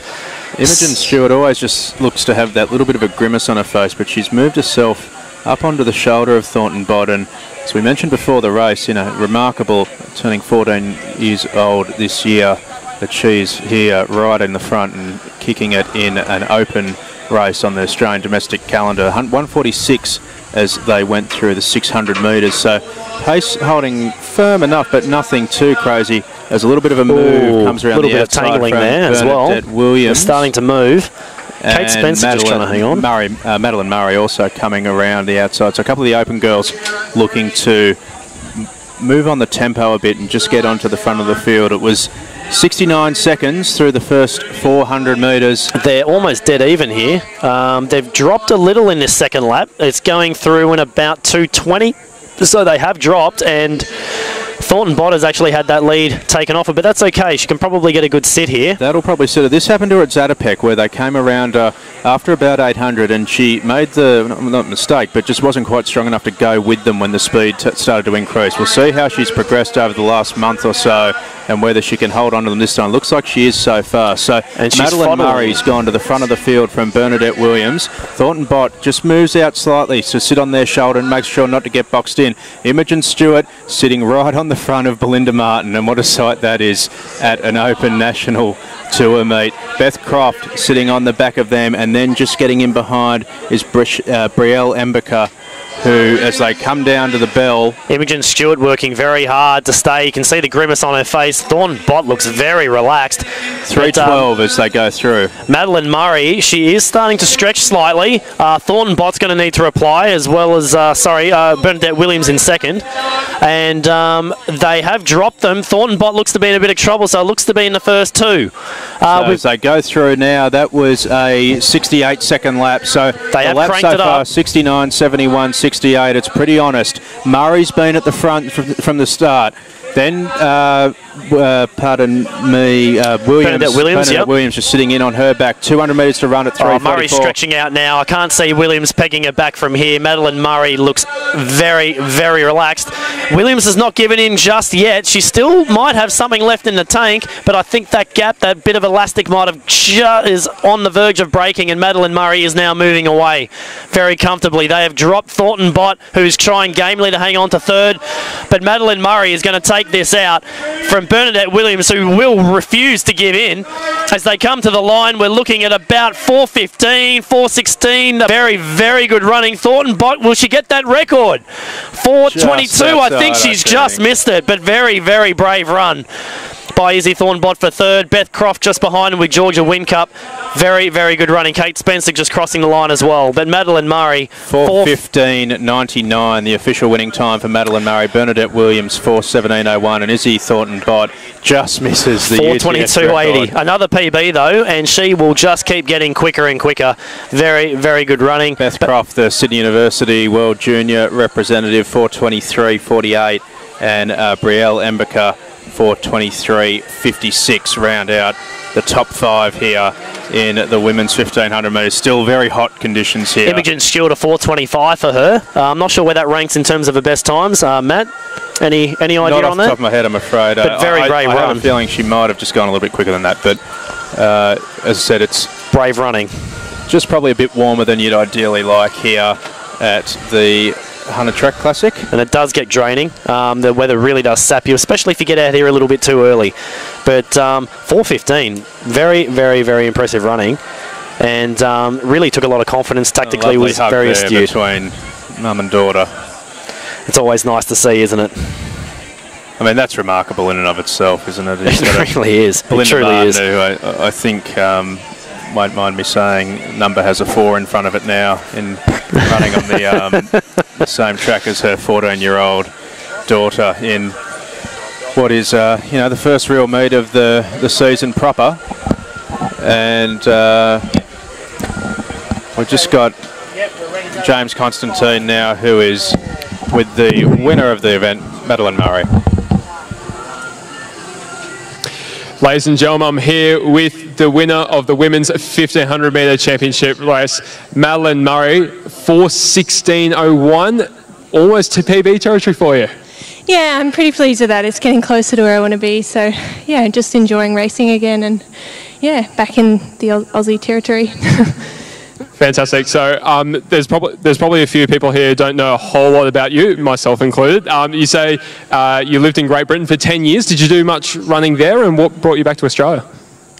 Did a fair bit of running over there, and family brought me back home. So, yeah, I moved out there when I was 14 with mum and dad, and then they moved back, and I took about 5 years more, and then I'm back home. So. Fantastic, that's awesome. Yeah, hopes and aspirations for the rest of the season. 4:16 at this point is looking pretty good in putting you amongst some of the best in Australia. Yeah, just enjoying being back racing again, I think. That's the main thing. And it was a great race. All the girls had a good run. It was good to be up with Bernadette and pushing the pace in the last lap, so it was good. Fantastic. It's so good to have so much interstate flavour at the Hunter Track Classic. So we do thank you for coming out. Ladies and gentlemen, Madeline Murray, our winner of the women's 1500. Thanks very much. Thank you. Thanks, Madeline. Cheers. All right, so the men's 1500 metres, the next event on the track, and certainly one of the races of the night. I think the men's 6 is clearly the race of the night. Plenty to watch and see with Morgan Mitchell in the women's, but in terms of competitiveness and season-long implications, I think this is the one to watch. We'll just have a quick run through the field. So, out of position 1 will be Riley Shaw. Position 2 for the first time in 8 months there in the St Kev's singlet. Luke Matthews, first race since winning the bronze medal in the 800 at the Gold Coast. Pardon me, of course you ran the 1500 metre final after that. Of course. First run since. But very, very tired. Very tired boy. Yeah, I must say, just pause on that. I was so impressed when he just went to the front in that and found out where he was at. Absolutely. I love that approach in a race. Rory Hunter of the Bankstown Track Project and Team Telford down in the nation's capital will run in hip number 3. Angus Beer from Newington in 4. James Hansen is a sub-4 miler from the University of Tassie. 4th at Nationals last year too. Certainly was, and a man I've never stopped apologising to for failing to call him correctly in the Albie Thomas mile a couple of years ago. Both his hip numbers fell off. Oh, there you go. We have those days. Peter, I think... Well, he's not there. He's running the 600. Peter Bowl is not a starter. Yes, he will be in the 600 instead. Men's 1500 metres. Guy Walters, the local boy, has been at the top level for a while. Simon Rogers, the Kiwi, makes the trip over the ditch to run in hip number 8. Tom Thorpe runs in hip number 9. And Luke Young, one of the very talented locals, the Newcastle Flyers, runs in hip number 10. Stefan Music, one of the best juniors going around in Sydney distance running at the moment, runs for the famous Randwick Botany Harriers Club in hip number 11. Tom Forthorpe makes the trip up north to run in hip number 12, and Harrison Wade rounds out the field proper. But there are two paces, I'm pleased to report, in this to try and take the boys through, both of which we saw earlier tonight. Joseph Abassa and Taylor John are going to try and take them through 800 metres, and I heard Ops from is Luke going to take him Matthews earlier 600. today.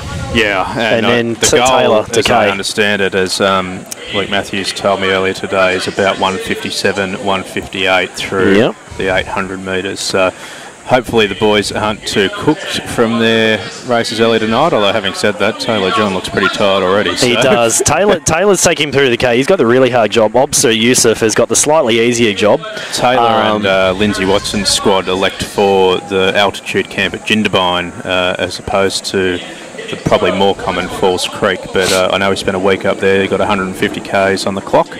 Not a bad week even by non-marathon standards. The paces now just being introduced to the field. So it's who do you fancy here? I mean, I know you said earlier you can't go past the class of the Com Games bronze medalist. But absolutely, but he will have some serious challenges. James Hansen, I think, both him and Rory Hunter will be the two main challengers. But one of the other dark horses, Tom Forthorpe, national finalist, very, very fast, and he has good 800 speed as well. I think they will be the main ones to watch. I will probably call it in 3. I'm going to say Matthews from Hunter from Hansen. That's my pick for the top 3. I think Luke, I don't think he steps on a track unless he thinks he's in reasonable form. Like I said, he's opened up very fast in the 800s here at Hunter in 2016 at 146.3. Then at Canberra last year, he opened up in a 145.8. So he has to be in some kind of form, maybe not peak form yet. I mean, he can't be in peak form. You obviously have to race your way into that. But sure, I think it's hard to argue with that from a logic perspective. For my money, I'm just going to go out on a limb and put Rory Hunter on top. But let's find out. A bit of bias, mate. I think Bankstown. Oh, speaking of which, Rory Hunter a little starting mate in a 1500. He's missed the jump. So Matthews goes forward relatively early. No, I'll stick with him. The Bankstown boys stick together. So the boys, Abassa and John, will come straight across and take up the pacing duties. I think that's Tom Forthorpe, who's made his way over to the effective lead of the race. Well, Hunter and Matthews have just been jostled out of it slightly here. Matthews has just kind of got himself caught in an awkward position. Angus Beer... and he just sort of checked back in there and got back onto the road. Rory's decided to just get to the outside and get away from this nonsense, as we were talking about earlier tonight. Such great race awareness and tactical positioning, all that running in America. Absolutely. As they come very through tactical 300 metres in about 45 seconds. Bus from Yusuf, Forthorpe's the effective leader of the race, then Matthews and Hunter. James Hansen sitting back on in there inside from Angus Beer, as the rest of the field just sort of sits off the back of them. And Abassa takes them through 400 in bang on about 60 seconds. So they'll have to He's going to need to pick it up a bit. He's going to have to pick it up a lot here. He's going to have to drop about a 57 next lap, which makes it very uneven. I think he'd be better served maybe dropping a good 58 and for Taylor John to continue that. Matthews is in a better position now. He's just on the back of Forthorpe and Rory Hunter on his shoulder. Angus Beer, interesting figure. Still only going into the under-17s this year, the big boy from Newington. And I tell you what, he is one big unit for his age, and he does have a lot of talent. It'll be interesting to see if he can hang on. Through 600, about 133. Taylor John, I look over his shoulder, and to be fair to the posters, they didn't really go with them the first 100 or so. So John takes them down to the 700 metre mark, labouring pretty hard, and he's going to go through in just over about 146, and there's still no great appetite to get on his back. Forthorpe continues his position in the effective lead of the race, and now Matthews and Hunter starting to jostle for second. Angus Beer sitting on their shoulder, the Newington College boy, and then just on the back of them, James Hansen, the sub-4 miler. It's only about 2:01 through the 800, so they are way off scheduled pace. They wanted, I think, 157, so they're going to have to pick it up. You can see them spreading across the track. They're all starting to make moves here. I think they know the pace isn't on. Shot to the outside and started to pressure their way up, so they run through the 900, and Young's just gone to the front of the field here. The other one one making a move is Riley Shaw in the white vest there, just on the back of Young. And Rory Hunter said he's had enough of this, and he has shot around them and gone up to the shoulder of Forthorpe, who would be more than capable of sitting on the front for the last 500 here. Absolutely, and Matthews still on the rail. He won't want to stay there for too long. He might need to squeeze his way up the inside of Forthorpe here. Otherwise, Hunter's got a beautiful sit. He's got him right in the pocket. Watch for Hanson. He likes to make a good move, and he's always in the right position. They go past Forthorpe. Hunter takes the lead from Matthews, who's now in a perfect position, and Hanson sitting on him. Forthorpe is going to need to reply here. So, last 300 metres. They go through 1,200 in about just over 3 minutes. They're going to need to really move now. So Hunter up the back straight, leads them for the last time. Hunter probably stronger in the legs, more of a distance specialist than the 800 Com Games bronze medalist Luke Matthews. Hunter from Matthews. James Hanson, the sub-4 miler, on their back now, and it's the three we thought have shot to the front. Does Matthews have the kick to beat Hunter for the Bankstown Track Project and Team Telford in Canberra? Matthews now rounds the shoulder of Hunter. James Hanson's having a go at him too. Three of them in it as they come into the straight. Luke Matthews, Rory Hunter, James Hanson. They've both gone past Hunter now, but Luke Matthews for the first time in 8 months steps foot onto a track and returns in the finest of form, 3:41 or so. Just got over the top of James Hanson, then Rory Hunter, Tom Forthorpe, Luke Young and Simon Rogers, and the official winning time for Luke Matthews will be 3:41.81. And even letting up at the line, that would have been about a 3:40, even a 3:39, I think, if he had run all the way through. A bit cheeky looking around like that. He probably won't want to do that when it gets later on in the season. He may not get away with it, but tonight he did. Hanson ran home beautifully. I think Hanson was second, was he not? Yeah, he got over the top of Hunter down the straight. So the official times for the top three: Luke Matthews 3:41.81, James Hanson 3:42.09, and Rory Hunter 3:42.61. So no times really on fire, and you wouldn't expect them to be after that first 800. But that first 800 was just too slow. But you see that electric change of gear that Luke has. He just seems, even when he looks as though he might be struggling, he always seems to just hit another gear. We thought he was gone in the Commonwealth final over 800, and he picked off about 4 or 5 in the straight. You just can never, even when he looks as though he's struggling, he always has that change of pace. Very comfortable winner, even showboating 10 metres from the line, so well done, Luke. I think James Constantine isn't too far away from having a chat with Luke Matthews. First time on a track in a race scenario in 8 months, and his class proves strong. Well, I think probably the standout in that race, Luke Young. 3:44.29. He was shot to the outside with about 600 to run, made a move, put the pace on. They weren't fifth or sixth, yeah, just almost picked off Tom Forthorpe. Official time for Luke Young 3:44.29, but I think James Constantine has managed to finally find Luke Matthews.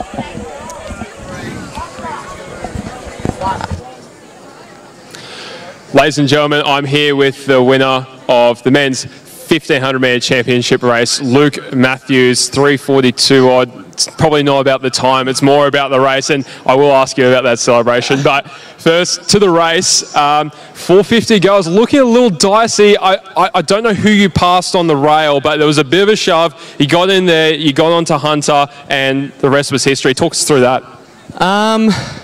Yeah, well, like I said when I came here, I haven't raced in 8 months, so I kind of forgot how long one lap was, so I had to work that out the first lap. But no, I just wanted to stay on the rail, and I've learnt racing in Europe a fair few times that, I learnt that there are a lot of gaps open up on the inside, so I just waited, and then Rory Hunter went to the front with about 450 to go, and I'm just like, it's on. So I originally said to my coach that I was maybe going to go with 800 to go. I got to 800 to go, and I'm like, nah, no chance. So yeah, just wait until 100, and it's good. Got a good little workout, and first 1500, and while I'm happy with it. And you asked about the celebration. There's a Juventus player called Dybala, and there's a GWS player, Stephen Caniglio, who does it. And he did it, and I thought it was pretty cool. I didn't look cool at all, but it was all right. I think you look pretty cool. I think everyone else thinks you look pretty cool. It's really cool that you've taken something from racing in Europe. Do you feel like that experience over there has just helped you become a better racer overall? Yeah, you just kind of learn that in Europe and the Olympics, world champs, nobody has respect for you. They all think that they're the captains of their own lunchbox. So You just got to earn your own space, and here the gaps opened up, so I was pretty happy with it. But in Europe, you really have to earn every spot, and when you don't get it, you just have to relax. So that was good practice, but if I run like that, say at National 1500, I'll get shown the back door. So I got a bit of work to do. No problem. And look, I just want to get a comment on the state of the field at the moment. Men's middle distance running in Australia, I haven't seen it so strong in such a long time. What are your thoughts on some of the boys you're racing tonight? You know, Rory Hunter, a lot of the interstate guys. You know, we're in a really good position. No Jordan Guzman, unfortunately, tonight, but he would have been really good to go up against at the moment. Obviously, Grego and Ramsden at Albie. We're in a pretty good spot at the moment. Yeah, well, like I said to a few people, I didn't run the 600 tonight because I'm scared of Joe and Pete. So hopefully in a month's time I got a bit more fitness. But 800, it's obviously in a great spot. You know, I got a medal at Com Games, and then you had the Australian record holder and a guy around 144.5. So the 800 is the strongest I've seen it. And the 1500, I mean, you got the Australian record holder still running. You got Geordie Williams, who made a world champ semi, 6th at Com Games. You got people like Matt Ramsden, who won the Australian mile champs. So if you look at our talent from 800 through to 10K and half marathon and marathon, I know we're going to give the Kenyans a run for their money. I very hope that's the truth, man. Luke Matthews, thanks so much for coming out, mate. And yeah, just like Michelle said, I'm really happy with everyone that rocked up, and Hunter Track Classic is one of my favourite races. So thanks for putting on a good night tonight, guys. I really appreciate it. Thanks so much, Luke. It's been a pleasure having you, mate. And thank you again to the crowd. Luke Matthews, winner of the men's 1500 metres. And I'll be doing a cool down if any of the kids want to join afterwards. So can I join as well? We can keep up. No chance. Thanks, mate. Well, captain of his own. I don't know about no chance. James will be on that warm down in a split second. Yeah, I think that's a... Oh, never a man shy on words, and he's always good value. Oh, women's 600 lining up here. Can't wait. We have the start list, as you can see there for those watching on the stream.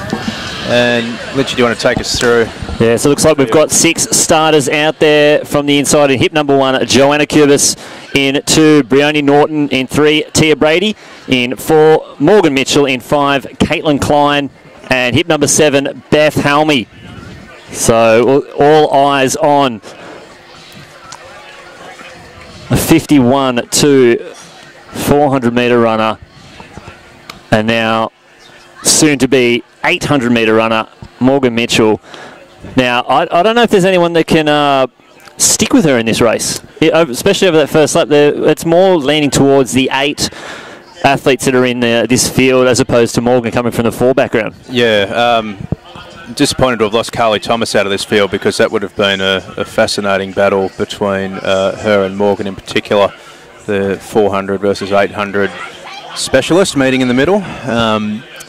But, you know, Morgan, I think one of the fascinating stories of Australian athletics this year, taking the step up to what's looking like middle distance specialisation. Yeah, and have heard that she might be there for the next 2 to 3 years. So obviously it is, you can't just make the switch and be an expert at it straight away. She's down at Falls Creek, of course. So that would have been a new experience for Morgan. Not much altitude training happening for the 400s. She does look a bit nervous. I got to. She knows this is more than just your 4, but she has run some 8s. So hopefully she's not freaking out too much. But 1500 down at Victoria. Good God, Big Milers Club. Braver than me. The end of the year. So clearly doing a lot of work trying to get the distance legs under her. I tell you, the 600, I think probably they're looking a bit nervous because they know it's going to hurt. It will hurt. Make no mistake about that. And it's just a case of how much or how tactically astute they are.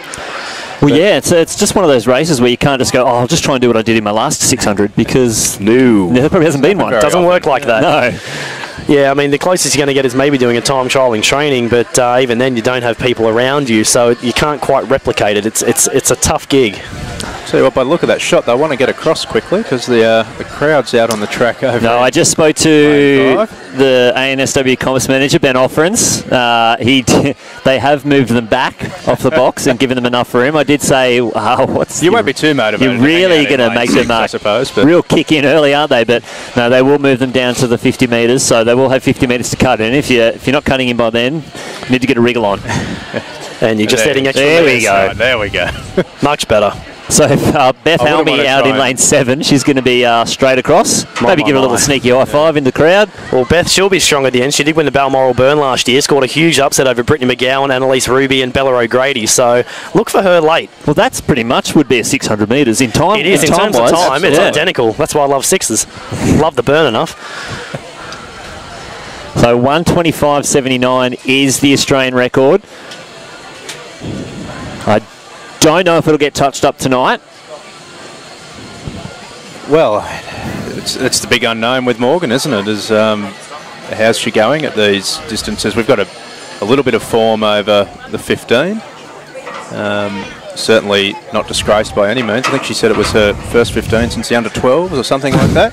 Key for her will be that first 400. I think if she can hit about 55, 56 range, I think she'll be, that's about right for her, depending on her form. Life. Yeah, exactly. And it's also just how that 55 is done. It's not like it's an even split. It's a nice pace, so then she can wind it up and come home instead of out hard, flick it, and then trying to kick it again. You want to just do it nice and even. An interesting mix. We've got Jo Cubis in lane 1, the 800 girl. Here we go.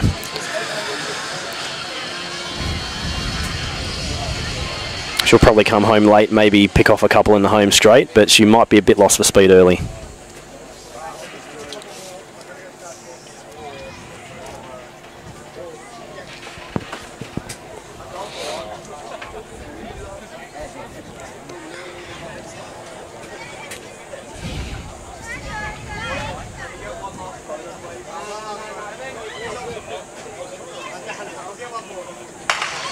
So they're away from the inside again. Hip number 1, it's Cubis, Norton, Brady, Mitchell, Klein and Helmy.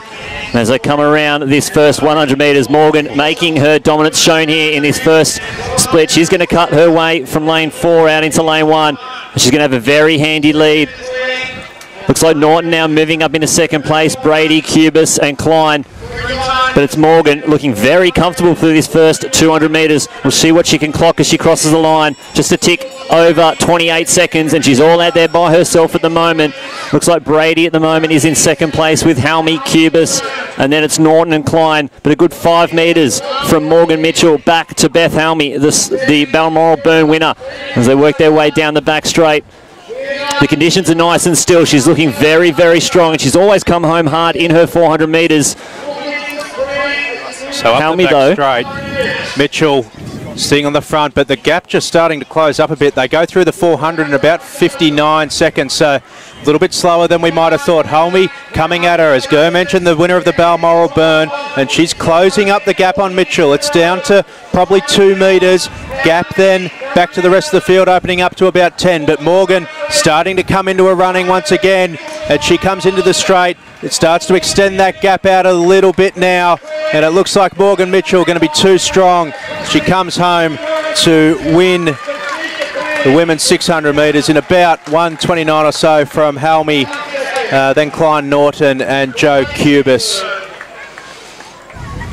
And the official winning time for Morgan Mitchell, 1:30.19.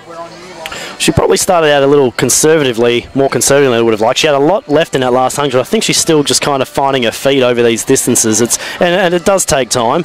Helmy closed very hard around that turn. I thought she was about to cause another boil over for a minute. But no, Morgan very, very strong in that last 100. And if you look at that, pretty even over the last 400 metres. She probably went through in just a tick under 59, maybe 60 seconds. That was off our hand timing. And with a 1:30, probably fairly even whole race. And she definitely had more in the tank, I think. The first 100 looked a little bit quicker to me, and then she just sort of eased it up a little bit as she crossed and remembered that it was not a 400 and there's another half a lap to go. But just trying to get into that distance runner stride of being a little bit more relaxed. Absolutely. Well, you saw Helmy, I think it was down the back straight where Morgan might... Oh, we're just crossing down to James. I think James Constantine is just about ready with Morgan Mitchell. Ladies and gentlemen, the winner of the women's 600 metre championship race at the 2019 Hunter Track Classic, Morgan Mitchell. That looked pretty easy in the end, but you took it out hard. I thought you might have, with your 400 speed, you took it out hard. Was that the plan? Yeah, that was the plan. my pacing was a little off because I think I was a bit too relaxed down the back. So I went through in just under sub 60, I think. We wanted like 57, 58, so I don't know, maybe next time. That's all right. I think you might have been 59.8 through 400. Yeah. No, it was a great race. You controlled it from the front. There wasn't anyone really contending with you. Did you find between 300 and 400 that might be where you've lost that 1 or 2 seconds just because there wasn't someone on your shoulder? I guess in a sense, but I mean, it's all a part of it. Every race is different, so you can't really rely on other people to help pull you through. You've kind of just got to focus on yourself and see what you can get done. I asked Obser this question beforehand, whether it was closer to a 400 or 800. What were your thoughts on the 600 tonight? It's in between to me. The last two wasn't as bad as I thought it would be. I haven't run enough 8s to tell you if it feels like an 8, so let's just say it's like a 4 for now. And just on that, you have been dipping into the 8s and the 15s. I've seen the Vic Miles. Long-term girls, is that something that you want to move to, the 8? Yeah, I mean, I used to do it as a kid. I contacted Luke's mum, Liz Matthews, and I just said, look, let's give it a crack. I've got, 2 years till Tokyo, and I mean, it's obviously not easy, even running 202, 201, and then going for a qualifier, but I know it's a patient game, and I think if everything goes right, we can get there. Fantastic. Well, the versatility is phenomenal. You are a phenomenal athlete. I will let you get to your adoring fans who are swarming us at the moment. Morgan Mitchell, winner of the women's 600 metres at the 2019 Hunter Track Classic. Thanks, guys. Thanks for coming out as well. Thank you. Thanks.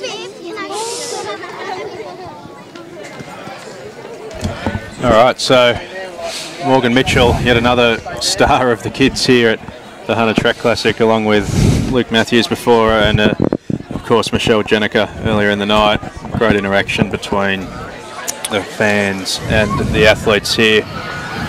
Well, Morgan's always been exceedingly popular both with the domestic and the international crowds. I remember she was being swarmed for interviews at World Relays in 2017, and here we are, lucky last, the main event, the big one. Main event of the night. Let's get ready to rumble. We'll go through the start list of this field. It is cut down slightly. I don't see Robert Lister. I think, yeah, no, I don't know what's happened there. So Rob's, he's on the list, but he's not on the line. Joey Parrott will be the first cab off the rank for UTS North, and Ben Liddy's Central Performance track team. Peter Bowl, of course, part of the Justin Rinaldi squad. And the St Kev's team will run out of lane number 3. Alex Pettigrew been running Elite 800s for as long as I've been around, Sydney University, and again part of that Ben Liddy CPT crew. Joseph Deng in lane number 5, and Mason Cohen will also run in lane number 6 for the Central Performance and UTS teams. Anthony Vlatko will run in lane number 7, Alex Beck in 8, and Nick Woolley will be running on the outside, and that rounds out the field here for the men's 600 metre main event at the Hunter Track Classic. Stacked field. Mason Cohen, national medalist over 800. Alex Beck, ex-national champion, and gotten a medal in every 400 since 2012. Now Mason Cohen ran a PB over 400 just last Saturday. He did. 47.4. So he's sharp. Form for him.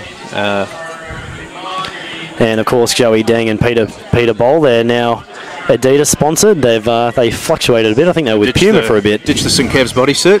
Well, after Luke Matthews' performance, they should have probably put it back on, I think. No, they've got contractual obligations now, I guess. I understand. When you run a Diamond League in your club kit, you can kind of do what you want. Break an Australian record in your club kit. It's Jai Parrott, he might be one to watch. He is a phenomenally talented young man. And I don't know what kind of form he's in at the moment, but so easy when he runs, and he's might be a bit of a dark horse here.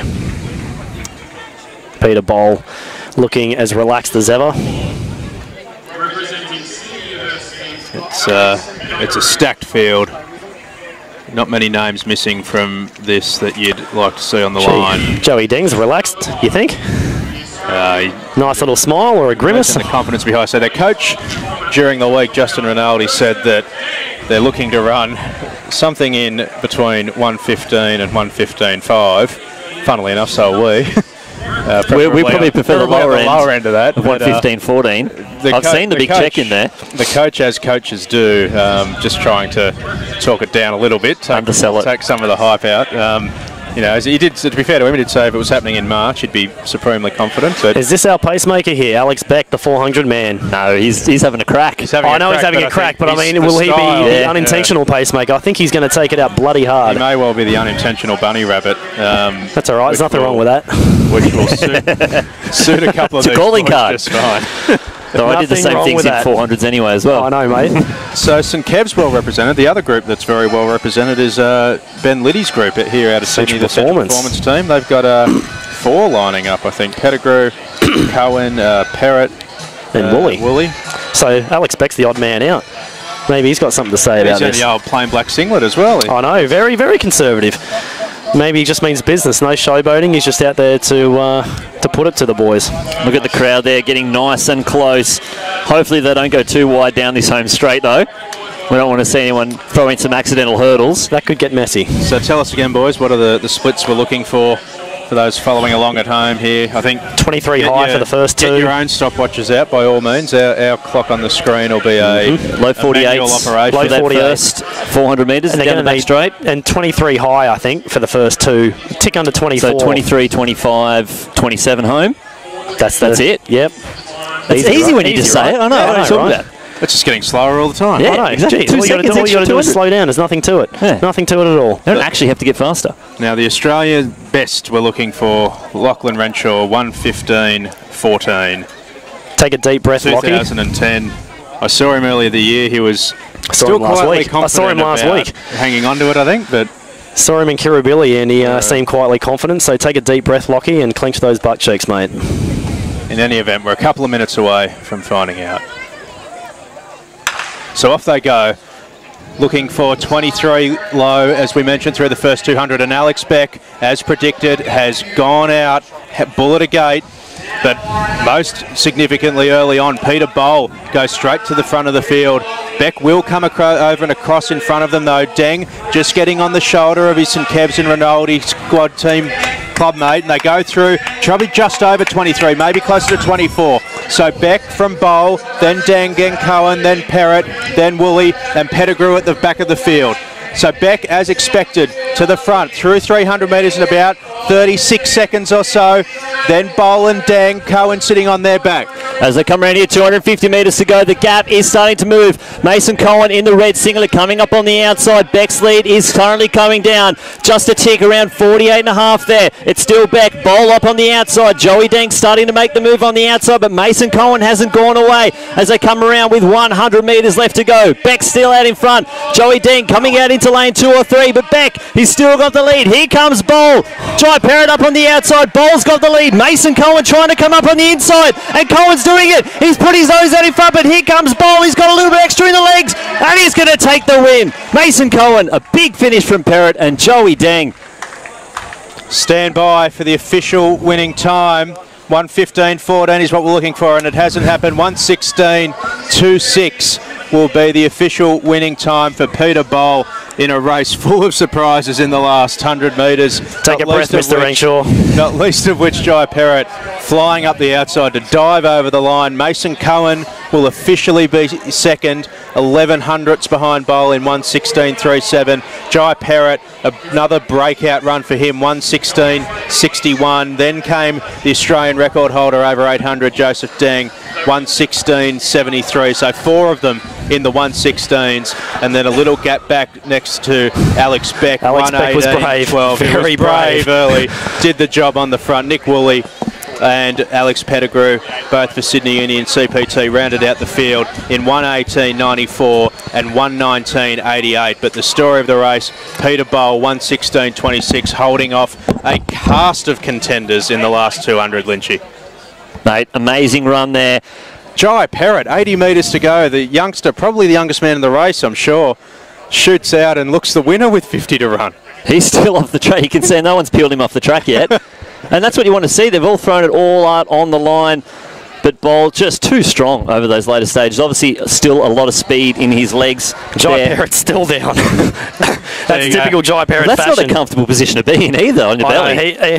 Anytime he runs, you'll see him like this because that kid gives everything. Izzy Thornton helping him out. Who'd be all of about Kate 50 Spencer giving a kilos, hand ringing too. wet. I can almost guarantee Jai's going to have a little bit of a chuck around the corner. That I can guarantee. A couple of the CP2 boys. Should we get the interview on him? Should we interview him now? Maybe. We got Alex Beck right here. What a He's shot out the there. breath. But what a race. I said Jai Parrott could be a dark horse, and I honestly thought he was coming over the top of all of them for a sec. 50 to go. He was a huge contender. And Don't know how Joey Deng feels about it. Is finally managed to find Peter Bol, and it will send it down to Jimmy. Ladies and gentlemen, I'm here with the winner of the men's 600-metre event, Peter Bol. 1:16.28, just over a second outside the Australian best on record. Talk us through the race, Matt. It seems I'm always so close to Australian records, but having the boys out there was great today. My training partner, obviously Joseph Deng, we just coming off a heavy training period. If we did this in maybe March, June, we'd go 1:14, 1:15 for sure. So it was great. The crowd was really nice. We appreciate all the support, and we're actually going over Europe tomorrow, so we're looking forward to that.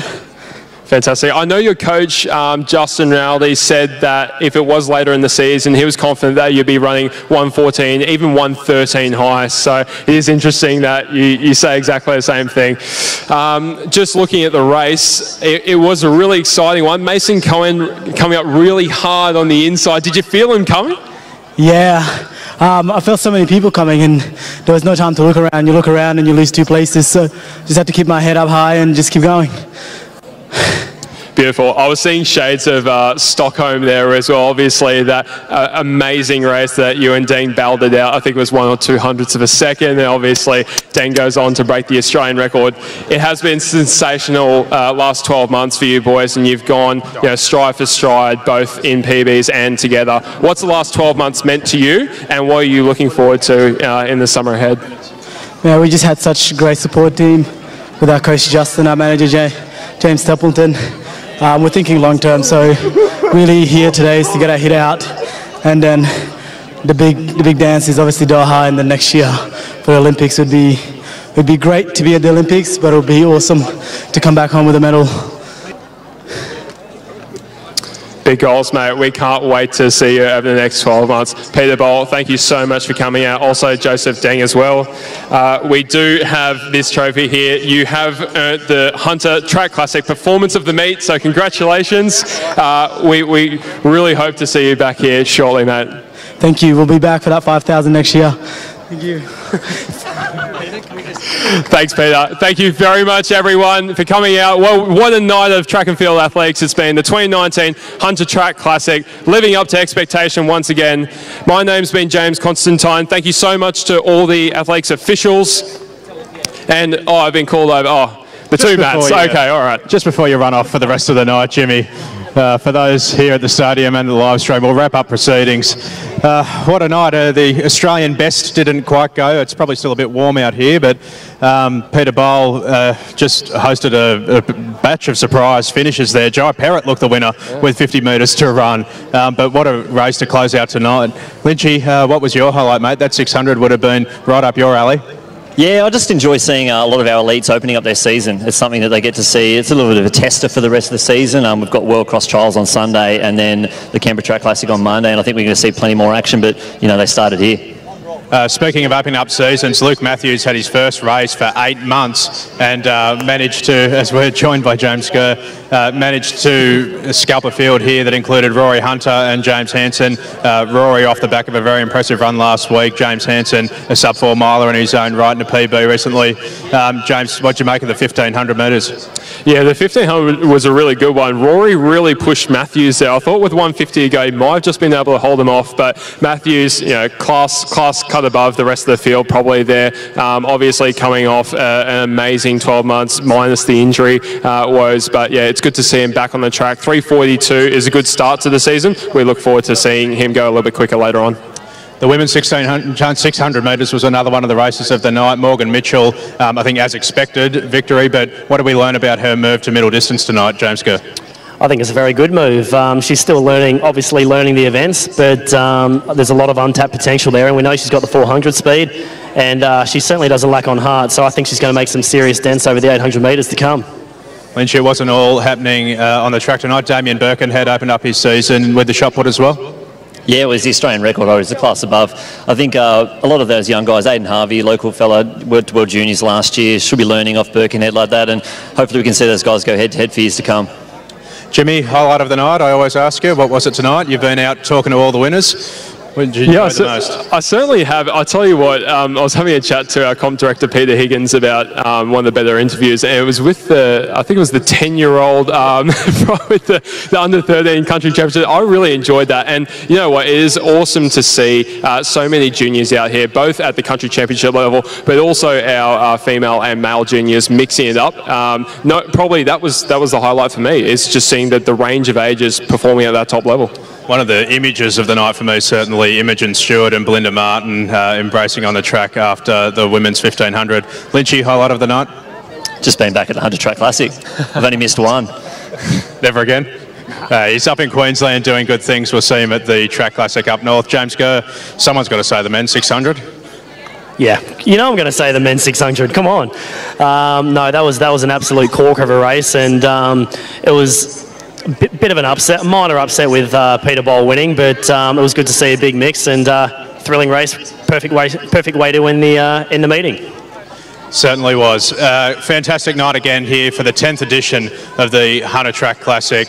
For all of us here at Athletics New South Wales and Athletics Australia, we hope you've enjoyed the coverage, and for those here tonight, enjoyed a great night of action, particularly out on here to the track at the end for the last 4 races. Thanks for joining us. It's a massive weekend of athletics that doesn't stop now. World Cross Country Trials are on tomorrow at Stromlo Forest, and the Canberra Track Classic will be live streamed on Athletics Australia's channels on Monday from the nation's capital. From all of us here, good night for now.